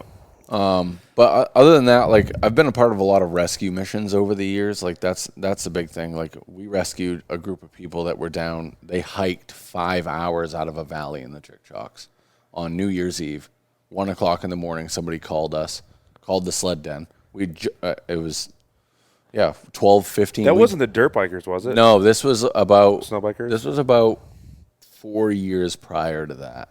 Okay. And they called us because there's nothing up there. You guys know there's nothing. There's no heli. There's no game wardens that are going out in the woods to find us. We're totally off trail. And just the same, you're the most best equipped to go get into the woods and get somebody. Let's face it. Yeah. So Ryan, myself, Jack, and somebody else was up there too. Went out to get these 5 guys, and they hiked for 5 hours up out of this gully. They probably only didn't get very far either after 5 hours. They were like 2.5 miles down in a ravine. So they just kept going down towards the ocean. So they were following a GPS, which please be careful, right? Like don't. There's valleys and ravines up there you just cannot pass. No, and especially it was so thick. And it was New Year's. It was super fluffy, super tree welly. Like when you go down, coming back up is a it's near impossible. Yeah, so like I have a big golden rule about not dropping in there. Like even today, like dropping in with I knew he was down in there. I could see the tree coverage. Like I could weasel my way back up out of there with the amount of traction we had today. But dropping in is a super, super dangerous move. I don't care if you're especially in the east. Yes. Out west, it's a little bit easier because you're most of the time you won't be like tree jail. Like, you'll be able to like get your way. You don't have a goat path at the top to come out. You have like 40 different school bus options to come up out of. But in the east, especially in the chick shocks, there's just no. There physically is no way. Nothing. Yeah. You can't even hike out to the point. Right. So that group of people, thankfully, they hiked out. Nobody died. In Colorado, I was a part of another rescue mission. A guy got lost from his group. They weren't using radios. They had no GPS on them. We found the guy at 3 o'clock in the morning, almost froze to death. He was talking to a snowbank. Like I was trying to communicate with him, and he's like, "It's okay. I have friends here." Oh, geez. And you're like, whoa. He was like gone. So you got to him just in time. Yeah, like he tried to start a fire with gas out of his snowmobile, couldn't because his hands were so cold and he was soaked in gasoline. Like, oh Jesus, it was really, really bad, and so we got him out of it. So it's like 2 or 3 like serious rescue missions where like I've seen people like on the edge of death that just weren't prepared, didn't know the area, went away because they weren't thinking about their safety. They were just all about the ride, and I'll be fine. They're not respecting the woods. Not respecting the terrain. I'll be fine. So, like, to your guys' point, like, not only do you want a guide to, like, get you places just to have good riding, but get you in and out safely, like we already talked about. Like, safety is so many different levels of it. But right, just to know, don't go down there. You can't go down there because there is no way out. No, you're not going to even hike out there. You're going to stay up here because this is the only place you need to be. Yeah, because we were out riding with Jonathan at Adventure Chick Chalks, and they have this one place that he calls the pharmacy. And I know the pharmacy. You know the pharmacy, and it's just like it's beautiful. It's beautiful riding, and all of a sudden it just goes down into a ravine. And we were there the time that those snow bikers got stuck because we heard them like earlier that day. Went down it. And they were going down into the pharmacy down the bottom. And I remember Jonathan's always like, whenever you go down, you have to come back out. You cannot go to the bottom of this. And we were with some other guys, and we went like down in there to the left, and you can kind of like hook around the whole side. And it was on the radio, and like some of our buddies kept going down. You could hear the exhaust down there. And he's like, please stop going down. Just stop. Stop going down, and they just kept going because it was like the easy way to go because it was steep to come back out. And he's like, I have to go get them because like they stop. If they go too far, it's a problem. And luckily, there's like a goat path at the very, very bottom, and then beyond the goat path, it's just like death. Absolutely, like unrideable steep and trees that are like this far away.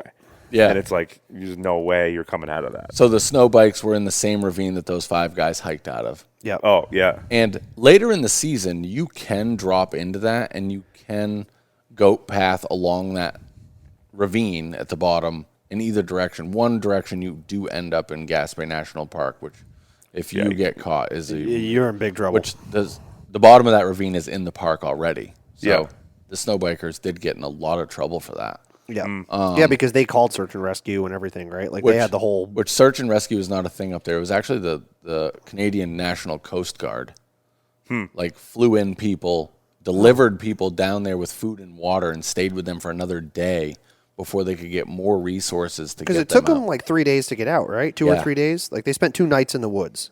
Yeah. That's terrifying. In the Chick-Chocs. In the Chick-Chocs. In January. Yeah. Like, it is the coldest place on earth. It has Yeah. to be. Like, between the moisture off the ocean and just the temperatures and the winds. yeah, like, the wind is.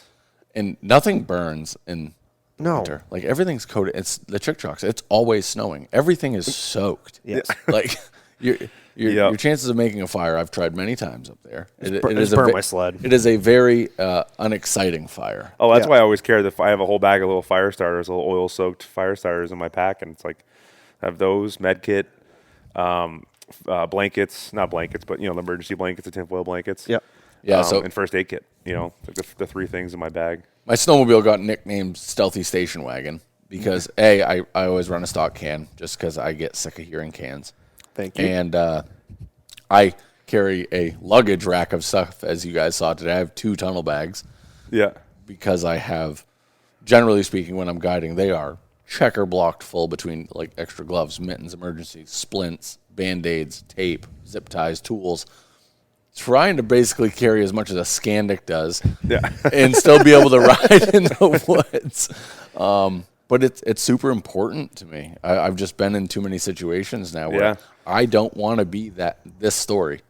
And the thing No. is too, it's like you don't again, it goes back to the respect thing. If you don't have respect for the terrain or respect for the situation that you're in, like you can be having the best day until you're not having the best day. That switch can flip whether it's fast. lost, injury, whether like there's how many scenarios where it's like it can go from the best day to the worst day, I was one of them. and then you're screwed. Like you have nothing. You're I made the emergency call to Bridget on top of the mountain. We briefed on it a little bit today. I made an emergency call to Bridget on top of the Chick-Chocs with Ryan. Yeah. And said, "Hey, I love you. I don't know if I'm going to make it home." Yeah. She's like, "Are you serious?" I was like, "Yeah, I'm actually like really serious, and that's why I'm calling you." I was Yeah. like, we have no That's GPS. heavy. It was 2018. My kid was 4. We had no idea we were going to get out of there. Like we had no visibility. We were stuck in super thick trees. It was scary. I watched the guy that knew the Chick-Chocs, like the back of his hand, like his living room, walk in circles. Like, dude, I don't know where we are. I do not know. And I'd been guiding with him for 3 years at this point, and it was just the end of the day. Day 3, guys are gassed. They've been riding the trees down bottom. Hey, let's go check something out for next weekend. We'll check up.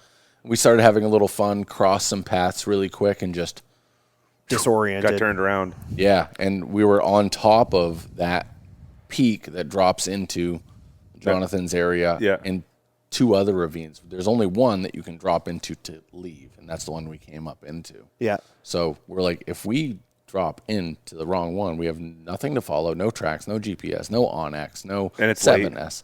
It's 3 o'clock in the Chick-Chocs in January. Yeah. Again. Guaranteed it's and cold if and we, wet. If we don't pick and the right one. Yeah. And we were unprepared. I didn't have fire starter. I didn't have extra food. We didn't have extra water. We were poor guides that day when it comes to like preparation purposes. So like all these situations. Lessons learned. Oh yeah. Yeah, I never thought that I would call my wife and say, "Hey, like I love you. I hope I see you again." Yeah. That was a hard one. That's a hard call to make. How are you making a call? I had cell phone reception. Oh, Like, really? we were on the like 3,300 feet. Like we were on the top, and I had like 1 bar.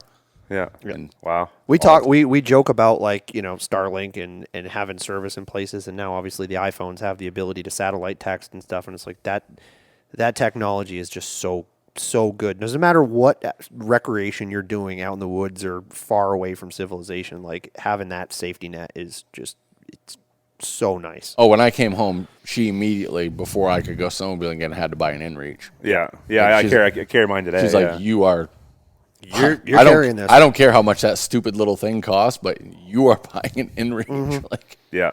you need something, and it's an eye opener. Unfortunately, I share a lot of this information because not to scare people, but like be prepared. Like this is a crazy sport. Again, our snowmobiles, me and Ryan's situation took us places that we couldn't go 10 years ago. We can just go freaking crazy places, and with ability and ride time, you can really go places. Right, but the respect goes even further Right. when you get into like even higher, deeper, further places. It's like, yeah, be prepared. It's so easy to disrespect, especially with factory turbos now. Factory turbo 165, just Go anywhere. point it. Yeah, yeah. Cheat mode.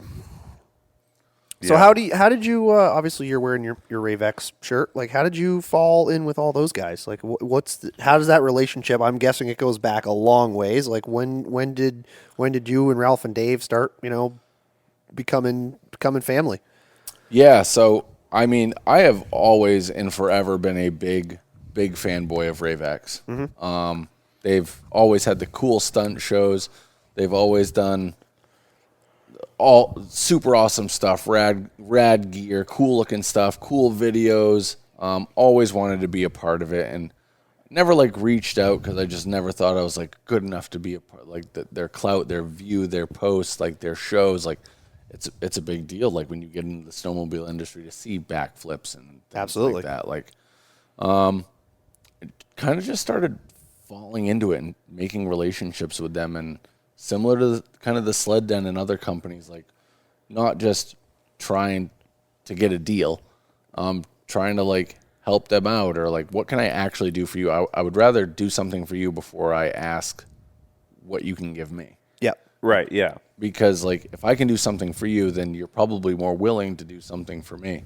And I would say that I've been doing stuff with them for what, 4 or 5 years now. Yep. And ridden with them. Know Ralph's kids, know Dave's kids. Go to as many events as possible with them. They are 4.5 hours from my house, but still try to make like their Friday open houses and things like that. Yep. And it's been great because they provide so much service. They also try to cater towards like the average guy. You know, Fly Gear has like their higher gear. They sell Tubi gear. Yep. And tons of motocross stuff. So they do like a all 4 seasons motorsports thing, Yep. which I really like, which is really great because that's what I like to do. I think that's a very New Englander outdoor thing. Oh, for sure. So they're great to work with. They're super fun to ride with. Going to ride with them on Sunday. Yep. Visit their camp. They kind of treat me like family more than anything. Yeah. So where are you headed tomorrow? Headed back to Rangeley. Yeah. Real early in the morning to ride with just some buddies and another new zone because I never really get to branch out and do stuff like this with you guys. We're low snow, like I said, up in Fort Kent, so just trying to take the opportunity with snow on the ground and where it is. And it's Snowdio weekend, Oh, right. Yeah, it is. which I didn't even realize. Everybody's like, "You're going to Rangeley on Snowdio weekend?" I didn't to realize it ride?" either. And I'm like, that's awesome. Like we rode there on sleds a long time ago, but I'm like, that's cool. And I was like, Rangeley's far. That's far. and I was like, "Whoa, well, cool." So I'll kind of get like to see like I'll be snowmobiling during the day, but like the nightlife and running into people at the bar and the restaurants and things like that, and just kind of running like it's kind of like New Hampshire grass drags, like catching up with everybody, seeing how their Yeah. season's going so far. Sure. Are you ice fishing more? Are you sledding more? Are you? Yeah. How's the house? How's the kids? Like just catching up with people. So Yep. gonna get to do a little bit of that on Saturday, and then Sunday gonna go ride with the Ravex guys, and then start my 6-hour ride home. Your journey home. So you just said something I think that is really, really important and noteworthy is like the sponsorship, partnership sort of thing is like you went to them with what can I do for you before what you can do for me. And I think that's something in this industry that is missing. And I think there's a lot of, people see who your sponsors are and who you're affiliated with. And it's like, I think about all the meaningful sponsorships and partnerships that we have. And it's like, they started with relationships and they started with like real talk with real people. And like, it's not just, I'm going to share this many things on Instagram or whatever. It's like, I think that's a really very good point to make to people that might, look at guys like us that have been in the industry a super long time and like, oh, it must be nice. And it's like, well, all these things take a lot of time to develop. It wasn't just like all of a sudden Ravex like, yeah, we're going to hook you up, Gary off the street. It was a relationship that turned into something else. And I think that's And it was from like previous effort. Like they knew who I was because of what I've been doing and all the years of effort that I've been putting into. And I just really want to be a part of it. They're from Maine. They're from the East Coast. They're family guys. It's like your backyard, more or less. Yeah, so it's just like trying to contribute to Maine, trying to like get people outdoors more, but like I think it's just really important to like support them, not only like reach out to them and try to get a deal, but trying to like make that relationship like you guys have with like B&M and like you guys were saying earlier, like been on vacation together and hung out with them and like hung out with their kids, like similar to like Backwoods and me and Ravex and myself, and just like trying to help them. Like most people forget, like if you help somebody else out genuinely, it's going to come back around. Is it going to come back around the following day, tick for tack? If that's what you're looking for, like you're just in it for the wrong reasons. Absolutely. I've done online sponsorships for motocross racing and stuff like that. And yeah, they're empty, 10%, 15%, 30%, blah, blah, blah, big companies. And they'll throw it out to get some short advertisement, which good for them. That's part of the game. Yep. But to me, it's far more important to like just make that relationship, make more riding buddies. Like we're all really small communities. Like this is a really small niche sport. The snowmobile 100%. world, especially in New England backcountry, is so small. And like, you know, we talk about all the, oh, you know so-and-so and they know, and how does he know him? And like, even today, like you've never met Dylan or Levi and you're like, oh, so you know him? And like you used to ride, like if you're in that, like if it's really part of your... I've seen your sled on Instagram Exactly. before. Like if you're really in that world, you realize that world is not very big at all. Yeah, no. And we've had like over the years, many people reach out on Instagram and email and be like, hey, we're looking for a sponsorship deal and this and that, and it's just like, to your point, it's like everyone always promises all sorts of Instagram stuff, and then like how many people actually follow through with someone I don't know, right? Like just your guy emailed me like, I don't know if you're just looking to get some gear and whatever, like are you actually going to follow through with what you're saying, and do you really care, or you just want free stuff? Yeah, right. Like I want a relationship. I want like a partner in this to be like, hey, like we want you to to rep our brand responsibly, like we don't, and that's always been a hard thing for us, is like with some of the media we've put out, like to not have, like we want it done in a certain way, right? And like you have to trust somebody that you're going to sponsor to be like representing it in a good light.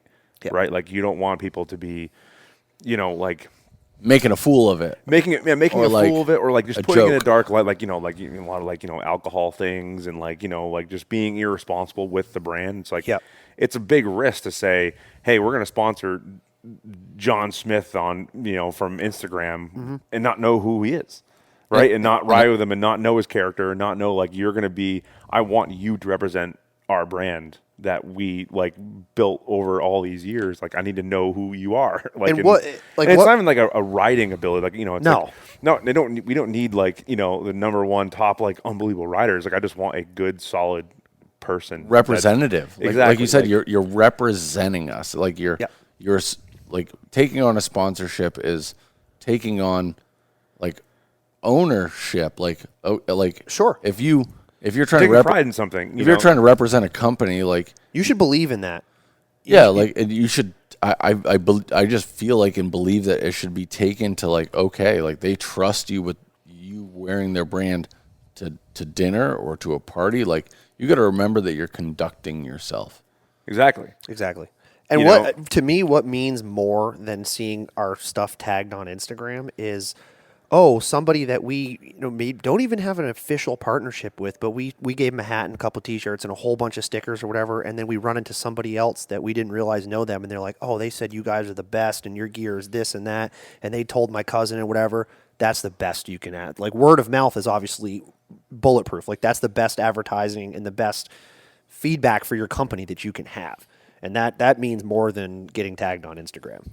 Yeah, and I mean. Personally speaking, like when I first started getting into like backcountry, I was a big cat guy for a long time.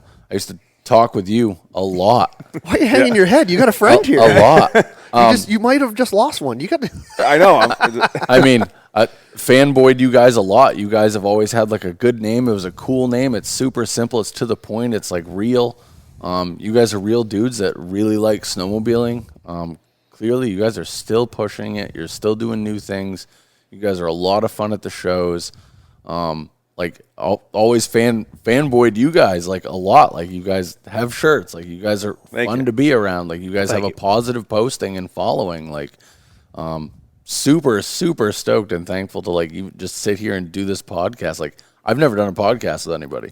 Yeah. Like this is cool and fun and different in a different branch or new thing for me too. It's so funny because like, you know, obviously this is our 24th episode I think we've done.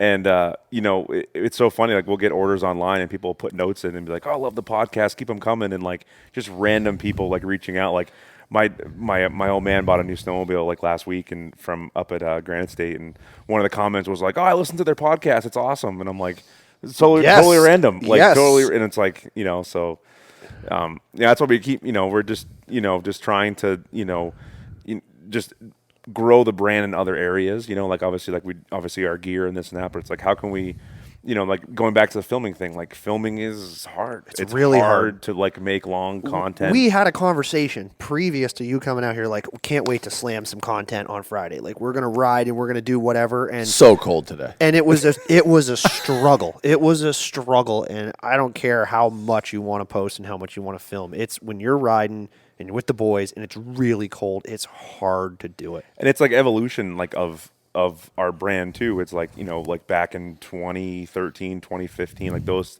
like I was doing like long content YouTube videos, you know, and long it was form. a lot of time and it was a lot of effort. It does. And like the product in the end is great. And I'm, you know, proud to like have that living on YouTube, but it's like things have evolved in social media to like go to Instagram reels now and not, you know, full, you know, YouTube videos because of the content. And like, you know, when we started the podcast, it was like, how else can we generate content and push different avenues of the brand, you know, throughout the entire year, not just during snowmobiling. Like, you know, it's like we get a certain amount of content when we're riding, but like come middle of May, there's no content to be had. There's nothing left. Right. Yeah. There's no Right. So it's Yeah, like, absolutely. you know, how do we like kind of, how do we grow the brand more in off season and meet with someone, you know, someone like you or someone, you know, done interviews with, you know, Jonathan, other people in the industry. Yep. And, you know, we're just trying to do that more to be like, Yep. you know, having good conversation with people and, you Well, know. and everybody's like a tag, right? Everybody's an Instagram character. Yep. And you only see the highlights. You don't hear about the crashes, the injuries, the trials and tribulations, and like see the people being real. Yeah. Muskoka Freerider is great. Like he does a lot of long-term content and it does podcast stuff too. Just like talking to other people in the You get so much more stuff out of a podcast. You do. It's, you know. it's really cool, and everyone's listening to podcasts while they drive. It's interesting, especially if it's anywhere near the sport or interest that you're in. Just like, why do they do it? What got them into it? Yeah. Like, what's your passion? Tell us the bad, the good, the ugly, all of it. and you might listen to like an hour podcast and only pull 4 things out of it, but you pulled something out of it that like sparked your interest. Like, hey, that's either similar. Or, hey, that maybe I'll try that. Or Oh, look hey, into that's that. a good idea. Maybe I'll get onto that, or you know, and that's kind of like going back to like, you know, kind of our sponsorship deals that we've done. It's like we're trying to push some, like the East Coast is a very, very small market compared to like snowmobiling in general, right? So Oh, like, absolutely. you know, an outerwear company or bumpers or whatever, it's like we're trying to like use our platform and our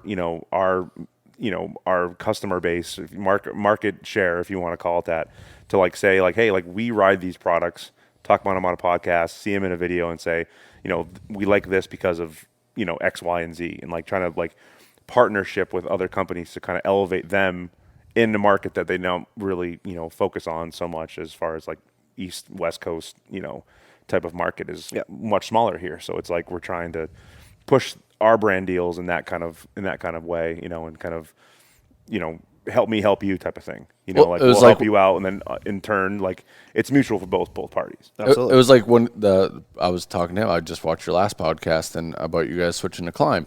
Yeah. And the whole, you know, soup to nuts setup, like the whole idea of the socks, the underwear, the bags, the backpacks, the gear, the helmets, the goggles, the boots, the gloves. Like they do provide everything, which is super nice to like go to your local dealer that has that's local to you, and you know that if you can dream it, Climb makes it. Yep. There's other companies that do it as well, but Climb does a really good job at doing a little bit of everything, and they make some quality stuff. I've been with Climb before. But that sparked a conversation with us about, man, there was these things we liked about Tubi, and actually so-and-so actually makes a really good one of these, and it's just like it's nice to be able to put it all together and like talk about it in that way versus just tagging at Climb on something or at Tubi on something or whatever and just be like, oh, all right, scroll next. Another tag. Yeah. Yeah, so obviously, see what the future holds for Well, in your own term, we are sort of elder statesmen, right? We've been in this game a long time, you as well, and it's like it would be a disservice to the community of snowmobilers to not be able to talk to some of these people that they might feel unreachable, right? Some of like Ralph and Dave, and even yourself and Jonathan, and I've been afraid to reach out to most of these people my entire career, and they're real people. Yeah. And I've been in the same industry, and it still feels like working with and for Backwoods, like doing Heydays and working with Deviant and Muskoka and Caleb Kesterke and all the people that visit that booth now. Like, everyone's really real people, and they're super nice and super kind. And just like we talked about earlier, anyone in this industry is super willing to help, ride with, educate, and like do anything towards the sport to help people keep doing, whether it's Avi danger or safety or gear. Yeah, and then the other thing is that we've touched about before. It's like where I kind of focus is like the next generation of snowmobilers coming into it, because we've talked about it before. Like, well, that's what'll keep your brands going. Yeah, of course. Exactly. Well, yeah, it's like like sled prices are getting like out of control, expensive. And it's like, how do you you think about it when you first started snowmobiling, and how much was your first snowmobile that you bought? Probably a fraction of what a sled is now. Yeah. Right. And it's like, yes, the technology's gone, leaps and bounds from where it used to be. And obviously there's a cost associated with that, right? Like, you're adding all of this technology into a sled that's going to make it more expensive. But what are you doing for the longevity of this sport for a 16-year-old kid to get on a snowmobile? Right. How do you keep the passion high enough for them to spend $25,000 on a snowmobile? Exactly. Like, how do you get the next generation of teenagers to say, like, I want to go out on its 0-degree day and go in the woods and go snowmobiling? Yeah. So it's like, I think about that kind of thing too with like this kind of media, and like our brand in general is like, how do we like touch, the smaller, the newer generation coming up, and like communicate with them and be like, hey, like, this is something that you could really enjoy and get into. But like, how do we kind of like make it cool for you to like want to get into it, right? Like, how to find a brand you can recognize with and sort of feed off of. Yeah, bridge that gap from us that have been doing it 15 to 20 years and are diehard passionate, gonna do it until we can't walk, to the people now that like, how do I talk them into these sled prices, these gear prices? Like, what do we love about it so much? Like, what can we show to people about us being real that shows them like why we do this? Yeah. like why do you sustain these injuries and go back and do it again? Do it all over again and risk it all over again and spend the money and do the whatever. Because the thing is, we all three of us know once you have the bug, there's no cure. The only cure is more snow. You get days like today, like I said, when you're side hilling with a friggin' snowball on top of your hood and you're wide open and powder, wide open trees and sun. And you make that line up there, and you're just like, like, you're just so pumped with yourself. And then watching a buddy do a bow tie or even crash or do funny it's like it's the best. It's just the best camaraderie and the best ball busting and fun. And well, because one guy does something, and then everybody's yeah. And that happened literally today. It happened literally today. Yeah. We were pretty subdued most of the day, and then it came unglued. We were in adventure mode. Yes. For a good part of the day, and then it was just like, all right, we got 2 hours left. Yeah. Smash it. Smash it. We did. All of it. Yeah. All of it. There was no communication about we're getting close to being done for the end of the day, but I think everyone knew this was going to be the last hoorah. It was good. Yeah. I think every time I heard Levi or somebody say that they were tired, I was firing my sled up and shooting back up the mountain. I was like, nope. You totally did. You're everyone's sitting there and you're gone. I'm like, yes, go get it, Gary. Keep him motivated. And then all of a sudden, Dylan, who's like, I can't hold on to my handlebars anymore. He's going. All of a sudden, he's like, I'm going. He did too. I was like, I feel like he's the guy. If I keep pushing, he'll just keep either pushing or crashing, but he'll keep doing it. He will keep trying until there's just you gotta nothing do left. it. You gotta try to push your buddies too, man. Yeah. That's it. We don't get conditioned for the rest of our season, our favorite parts of the season, when all the holes are filled in and like we're really getting into the zones that we really love, unless you do the dirty work now too, you know? Yeah. Yeah. And it's like, one of those things where you got to you got to take the snow when it's here, right? Like, it's like, Doesn't matter if you're obviously tired. you came up to Vermont to see us, today, but it's like, who knows what the weather's going to do in a week or 2 weeks. It could be done. Like, you never know. I mean, not done, but it could go the other way. Not be all of a as sudden good. And be Yeah. like, It's been real easy to sit at home this weekend. Yeah. Of course. yeah. You didn't have to drive collectively 9 hours Right. to come here and ride it, but was it worth it? Absolutely. Yeah. And Yeah. I mean, not only is it like, even if the snow wasn't like as amazing it is today, like, again, always been a big fanboy and watched you guys' stuff and love all your gear and seeing you guys at the shows for all these years and talking and talking and talking. But riding with you guys, just making another like form of our relationship and doing this. Yeah. Yeah. No, absolutely. Like, even this stuff is worth it to me. This is the stuff that, like, spreading the stoke, spreading the love for the sport. Yeah. Showing people that, like, we're real. Like, it's not always about just riding the best, craziest snow ever. Doing a little bit of adventuring, like just goat being out there. pathing through stuff, just living our passion no matter what it is. Yep. Yeah. And going back to like the community and how small it is, but also I don't care what sled you ride, what gear you're wearing, if you could be wearing old Carhartt stuff or the newest badass climbs. Like, if you're out there loving it and doing it and you're passionate about it and you're cool, like that's the community that we have. And that's just, it's the best. Yeah. It's the best. Yeah. Cool. Yeah. That's awesome, good. guys. Yeah. Gary, good. thank you for thanks. joining us. Thanks for making the trip. I hope you enjoyed it. And Yeah. I think we said today we're going to make this a yearly thing, right? Yeah. Absolutely. Yeah. This is gonna happen more often. Yeah. We gave you a taste of Vermont, and I think you're still hungry. Yeah, I am a little sad to be leaving, but loving the adventures of the weekend. And thank you guys so much for like inviting me into your home and showing me you guys' places and seeing your sled, the new Catalyst, and just actually getting to rip in some just more terrain and riding together again. It's been, what, 3 years? It's been 3 years, Yeah. I think. Yeah. Yeah. so- Well, probably more than that. It was COVID. It was 21, 22. Oh, 22? yeah. Was 4 it? years? Yeah, maybe it was. Yeah. I think it was like 21 or 22. But yeah, maybe next time would be up at Dean's Den. We can come. We've talked about it a bunch. We want to go back, absolutely. Yeah. I mean, yeah, just all the things we already said, even if the snow is, to your point, mediocre, the place is just awesome. Yeah. Awesome. I've got so many other cool zones I would love to show you. Yeah. So cool. Yeah. Don't definitely. save the good stuff for somebody else. You can give it to us next time. I save and plan for certain groups that come for sure. Like Yeah, cool. like I said, we do have to plan groups. Like I do try to plan for places. So try not to tear them out if you can. If you know someone's coming. when you can walk into the white room with like a good group of boys and you're like, just go for it. Yeah.